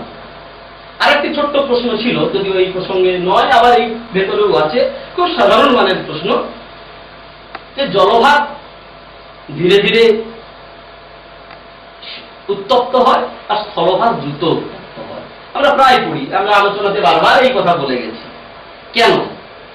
খুব সাধারণ কারণ, যে জলভাগ স্থলভাগ দ্রুত উত্তপ্ত হয়, এর কারণ তার আপেক্ষিক উত্তাপের পরিমাণ অনেক বেশি, বা তাপ পরিবহন ক্ষমতা বেশি, তার খুব দ্রুত উত্তপ্ত হয়ে যাচ্ছে। আবার যখন ঠান্ডা হচ্ছে, খুব ঘন সন্নিবদ্ধ বা শক্ত, তো খুব দ্রুত ঠান্ডা হয়। আবার জলভাগ ঠিক এর উল্টোটা হচ্ছে, সবসময় এই জন্য জলভাগ কি হয় না, ধীরে ধীরে উত্তপ্ত হয়। ঠিক যেমন ধীরে ধীরে উত্তপ্ত হয়, তেমন ধীরে ধীরে ঠান্ডাও হয়। আবার স্থলভাগ খুব দ্রুত উত্তপ্ত হয় এবং দ্রুত ঠান্ডা হয়। জলভাগ আর স্থলভাগের এই উত্তাপের তারতম্য জলবায়ুগত বা আবহাওয়ার নানান ঘটনাকে কিন্তু প্রভাবিত করে। তো মোটামুটি আজকে আমরা এই বিষয়গুলো আলোচনা করলাম। আমার অত্যন্ত প্রিয় ছাত্রছাত্রীরা, তোমরা এই আলোচনা শোনার পরে পরেই যতটুকু আলোচনা করেছি, আবারও বলছি, সেটা একটু বইটা পড়ে নাও। যদি তোমাদের কোথাও কোনো মনে হয় প্রশ্ন কিছু থেকে যাচ্ছে, সঙ্গে সঙ্গে খাতায় সেটা লেখো। লিখে আমার যে হোয়াটসঅ্যাপ নম্বর, সেই হোয়াটসঅ্যাপ নম্বর আরেকবার আমি বোর্ডে লিখে দিচ্ছি। সেই হোয়াটসঅ্যাপ নম্বরে তোমরা অবশ্যই দ্বিধাহীনভাবে পাঠাবে এবং আমি নিশ্চিতভাবে তার উত্তর পয়েন্ট আকারে আমি কিন্তু তোমাদের জানিয়ে দেব। এবং আরো কিছু প্রশ্ন থেকে গেল, যদিও এই টপিক্সের নয়, এল নিনোর প্রভাব ছিল, আমি যারা যারা এই প্রশ্নগুলো পাঠিয়েছে তাদেরকে আমি এর উত্তর অবশ্যই পাঠাবো, নিশ্চিতভাবে পাঠাবো। এবং তোমরা কোনো ধরনের চিন্তার কারণ নেই, আমরা রয়েছি, তোমাদের সমস্ত টিচার্সরা রয়েছেন, স্কুলের টিচার্সরা রয়েছেন, কোনো চিন্তার কারণ নেই। বাড়িতে থেকো, এই সময় বাড়ি থেকে বাইরে বেরোনোর দরকার নেই, সাবধানে থেকো এবং আমাদের এই ক্লাসগুলোকে প্রতি নজর দাও এবং স্যারদের সাথে যোগাযোগ রেখো। তাহলে কিন্তু কোনো সমস্যা নেই, সুন্দরভাবে তোমাদের পড়াশোনা এগোবে। আমার হোয়াটসঅ্যাপ নম্বর 9734678294। আজকে যে যে বিষয়গুলো আলোচনা করা সম্ভব হলো না, হয়তো এই প্রসঙ্গ প্রাসঙ্গিক নয়, আলোচনা করতে গেলে আরো দীর্ঘ সময় লাগবে, এমনি যাই যেভাবে খুশি বলে দিলে হয়তো উত্তর পাবে তোমরা, কিন্তু বুঝতে পারবে না। তাই আমি তোমাদেরকে ডিটেলসে ওগুলো জানাবো, আর পরবর্তীকালে যে আলোচনা আমাদের আরো আলোচনা হবে সেখানে আমরা বলবো। তবে যারা যারা যে যে প্রশ্ন করেছো তার উত্তর আমি অবশ্যই পাঠাবো। এবং আরো যদি প্রশ্ন থাকে এই বিষয়ে বা এই আজকের আলোচনার বাইরেও যদি কোনো প্রশ্ন থাকে, নির্দ্বিধায় সেই সমস্ত প্রশ্ন তোমরা পাঠিও। খুব সুন্দরভাবে আপনি পড়াচ্ছিলেন, আপনার পড়ানোটা আমি মনোযোগ সহকারে দেখছিলাম, খুব ভালো লাগলো। আমাদের অনেকদিন আগেই পড়াতো ভূগোল, কিছু কিছু জিনিস আবার যেন রিক্যাপ হচ্ছিল, খুব সুন্দর লাগছিল। যেমন বায়ু স্রোত আর বায়ু প্রবাহ, এটার মধ্যে একটা সুন্দর পার্থক্য। আবার যদি একটু ছাত্রদেরকে বলে দেন, বায়ু স্রোত বায়ু প্রবাহ দুটোই যেন একই মনে হলো আমার। কিন্তু আপনি বললেন খুব সুন্দর একটা পার্থক্য দিয়ে বুঝালেন, একটু বলে দেন। অ্যাকচুয়ালি দেখুন, জিওগ্রাফি আজকে যেটা আমরা আলোচনা করলাম, এটা আমাদের প্রত্যেকেরই একটা জানার কমন জায়গা। মানে এমনটা নয় যে যারা ভূগোল পড়াশোনা করছে বা ভূগোল নিয়ে পরবর্তীকালে চর্চা করছে, ধরুন আমরা যে ভূগোল নিয়ে পড়াশোনা করে যাই হোক শিক্ষকতার কাজ করছি, এমনটা নয়। কিন্তু এটা কিন্তু আমাদের এই যে বায়ুমণ্ডল, এটা বিভিন্ন সাবজেক্টের সাথে কিন্তু জড়িত, ফলে এটা কম বেশি সবার এটা উপলব্ধি রয়েছে অনেকটা। তবে সূক্ষ্ম জায়গাগুলো অতটা নেই বা অতটা আলোচনা করেন না। এই যে বায়ু স্রোত আর বায়ু প্রবাহ, এটা অনেকেই আমরা ছাত্রছাত্রীরা বিশেষ করে অনেকেই একই রকম ভাবে ভাবে, কিন্তু বায়ু স্রোত আর বায়ু প্রবাহ যেহেতু শব্দ দুটো আলাদা, তো বিষয় দুটো কিন্তু সম্পূর্ণ আলাদা। মানে একেবারে আলাদা নয় বলবো না, একেবারে বিপরীত। এই যে বায়ু প্রবাহ, এই যে আমরা মোটরসাইকেলে যাচ্ছি, সাইকেলে যাচ্ছি, হেঁটে বেড়াচ্ছি, বাতাস লাগছে, এটা কিন্তু বায়ু প্রবাহ। তো এটা কেন লাগে না, আমরা এই পৃথিবী পৃষ্ঠের ওপর আমরা যে চলাচল করছি, মুভমেন্ট করছি, আমরা কিন্তু অনুভূমিক ভাবে মুভমেন্ট করছি। এমনটা নয় যে আমরা এখান থেকে ওপরের দিকে উঠে যাচ্ছি, এমনটা নয় যে ওপর থেকে নিচে নামছি, তা নয়, কিন্তু আমরা অনুভূমিক ভাবে হরাইজেন্টালি মুভমেন্ট করি বায়ুর ভেতর দিয়ে। যখন হরাইজেন্টালি মুভমেন্ট করছি তখন হরাইজেন্টালি ভাবে যে বইছে তার সাথে আমার বাধা পাচ্ছি, আচ্ছা, ফলে আমরা অনুভব করতে পারছি। কিন্তু বায়ু স্রোত কি? বায়ু স্রোত হচ্ছে, ধরুন তাপমাত্রা পড়েছে, এখানকার বাতাস গরম হয়েছে, সে সোজা ধোঁয়ার মতো, আমরা দেখতে পাচ্ছি না, ধোঁয়া দেখতে পাই, ওপরে উঠে যাচ্ছে। আচ্ছা, তাহলে আমরা তো ওপরে উঠছি না বা আমরা ওপর থেকে নামছি না, আমরা কিন্তু দাঁড়িয়ে আছি, সে চলে গেল, আমি তাকে বুঝতে পারলাম না। অর্থাৎ বায়ু স্রোত উলম্বভাবে ওঠানামা করে, আর বায়ু প্রবাহ অনুভূমিক ভাবে সঞ্চালন করে। প্রধানত এই দুটো পার্থক্য। আচ্ছা, আচ্ছা। তো বায়ু স্রোতকে আমরা উপলব্ধি করতে পারি, কখন পারি বলুন তো?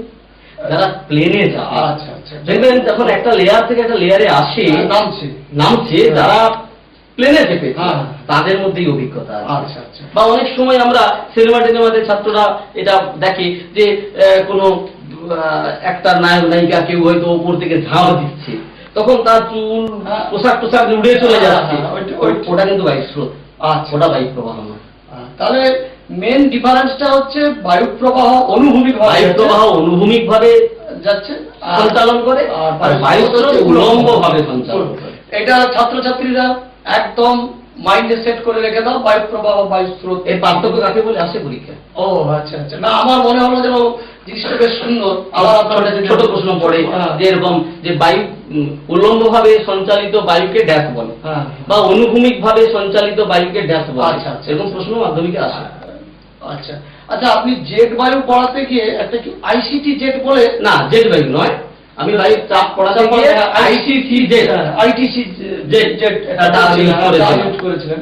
সেটা কি জিনিস? অ্যাকচুয়ালি আইটিসি জেট আমি আলোচনা করে গিয়েছি, অতটা বিশদে ওদিকে ঢুকিনি। আইটিসি জেট হচ্ছে যার full form inter tropical convergence zone, অর্থাৎ আন্তঃক্রান্তীয় মিলনস্থল। আমি আলোচনা করলাম, দেখবেন ছাত্রছাত্রীরা বুঝতে পারবে যে নিরক্ষরেখায় যখন নিম্নচাপ তৈরি হয় আর তার দুদিকে কর্কটক্রান্তি রেখায় এবং মকরক্রান্তি রেখায় যখন উচ্চচাপ সৃষ্টি হয়, ধরুন এখানে উচ্চচাপ, এখানে উচ্চচাপ, এই টেবিলের মাঝে নিম্নচাপ। আচ্ছা। তো তখন এই নিম্নচাপ থেকে কি হচ্ছে, বাতাস উপরে উঠে চলে যাচ্ছে, তাহলে এখানে কি হলো, শূন্যস্থান। সাইডে কি আছে, উচ্চচাপ, এখানে কি আছে, উচ্চচাপ। তাহলে দুটো উচ্চচাপ, তাহলে দুদিক থেকে সমধর্মী বায়ু ছুটে আসবে এখানে, দুজনের শক্তি সমান। আচ্ছা। এসে কি হবে, দুজন ধাক্কা লাগবে। দুজনের শক্তি যেহেতু সমান, দুজন যদি ধাক্কা লাগে তাহলে কি কেউ কাউকে ঠেলে এদিকে সরাবে কি এদিকে সরাবে না। ফলে দুজন ধাক্কা লেগে একটা শান্ত অবস্থা বিরাজ করবে। এটা ক্রান্তি অঞ্চল বলে, এটাকে ক্রান্তি অঞ্চল বলে, আর এটা তার মাঝের অঞ্চল, তার জন্য বলা হয় আন্তঃক্রান্তীয় সম্মিলন জোন। মানে ইংরেজিতে ইন্টার ট্রপিক্যাল কনভার্জেন্স জোন। অর্থাৎ উত্তর পূর্ব আয়ন বায়ু এবং দক্ষিণ পূর্ব আয়ন বায়ু নিরক্ষ নিম্নচাপ বলয়ে এসে যখন সম্মিলিত হচ্ছে, তখন সেই নিম্নচাপ বলয়ের একটা আলাদা নাম আমরা খুব বলছি, তাকে ইন্টার ট্রপিক্যাল কনভার্জেন্স জোন বা আন্তঃক্রান্তীয় মিলনস্থল বা আইটিসি জেট। এটা কিন্তু ইম্পর্টেন্ট প্রশ্ন।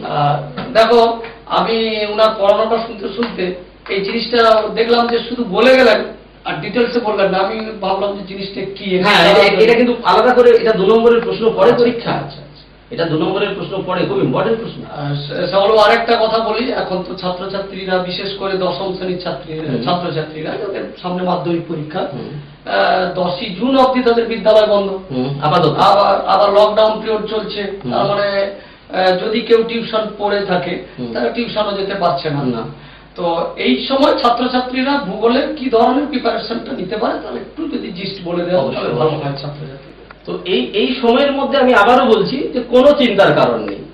প্রত্যেকেই যতদিন এই লকডাউনের আগে পর্যন্ত আমাদের বিদ্যালয়গুলো খোলা ছিল, ততদিন পর্যন্ত বেশ কিছু পড়াশোনা হয়েছে।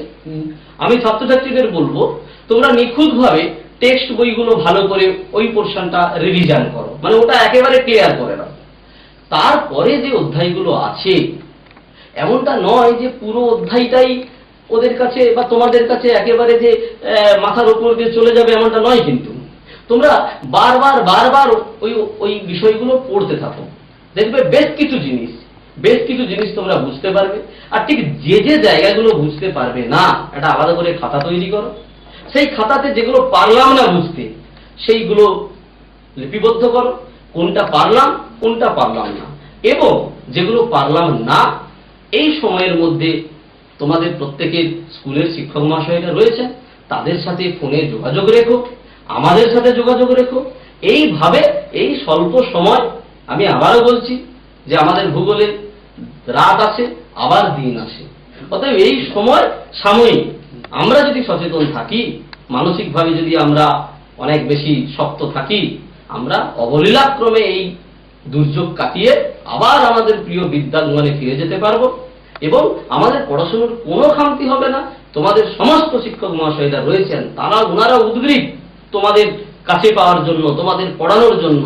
আর বাড়িতে মোটামুটি এই বিষয়গুলো তোমরা যেগুলো পড়ানো হয়েছে সেগুলো পড়ো, যেগুলো আমরা আলোচনা করছি সেগুলো পড়বে, যেগুলো পারবে না সেগুলোকে আলাদা করে লিপিবদ্ধ করো, দিয়ে বিভিন্ন স্কুলের তোমাদের শিক্ষক মহাশয়দের সাথে ফোনে যোগাযোগ রেখে যতটা সম্ভব বোঝার চেষ্টা করো, তাতেই হবে।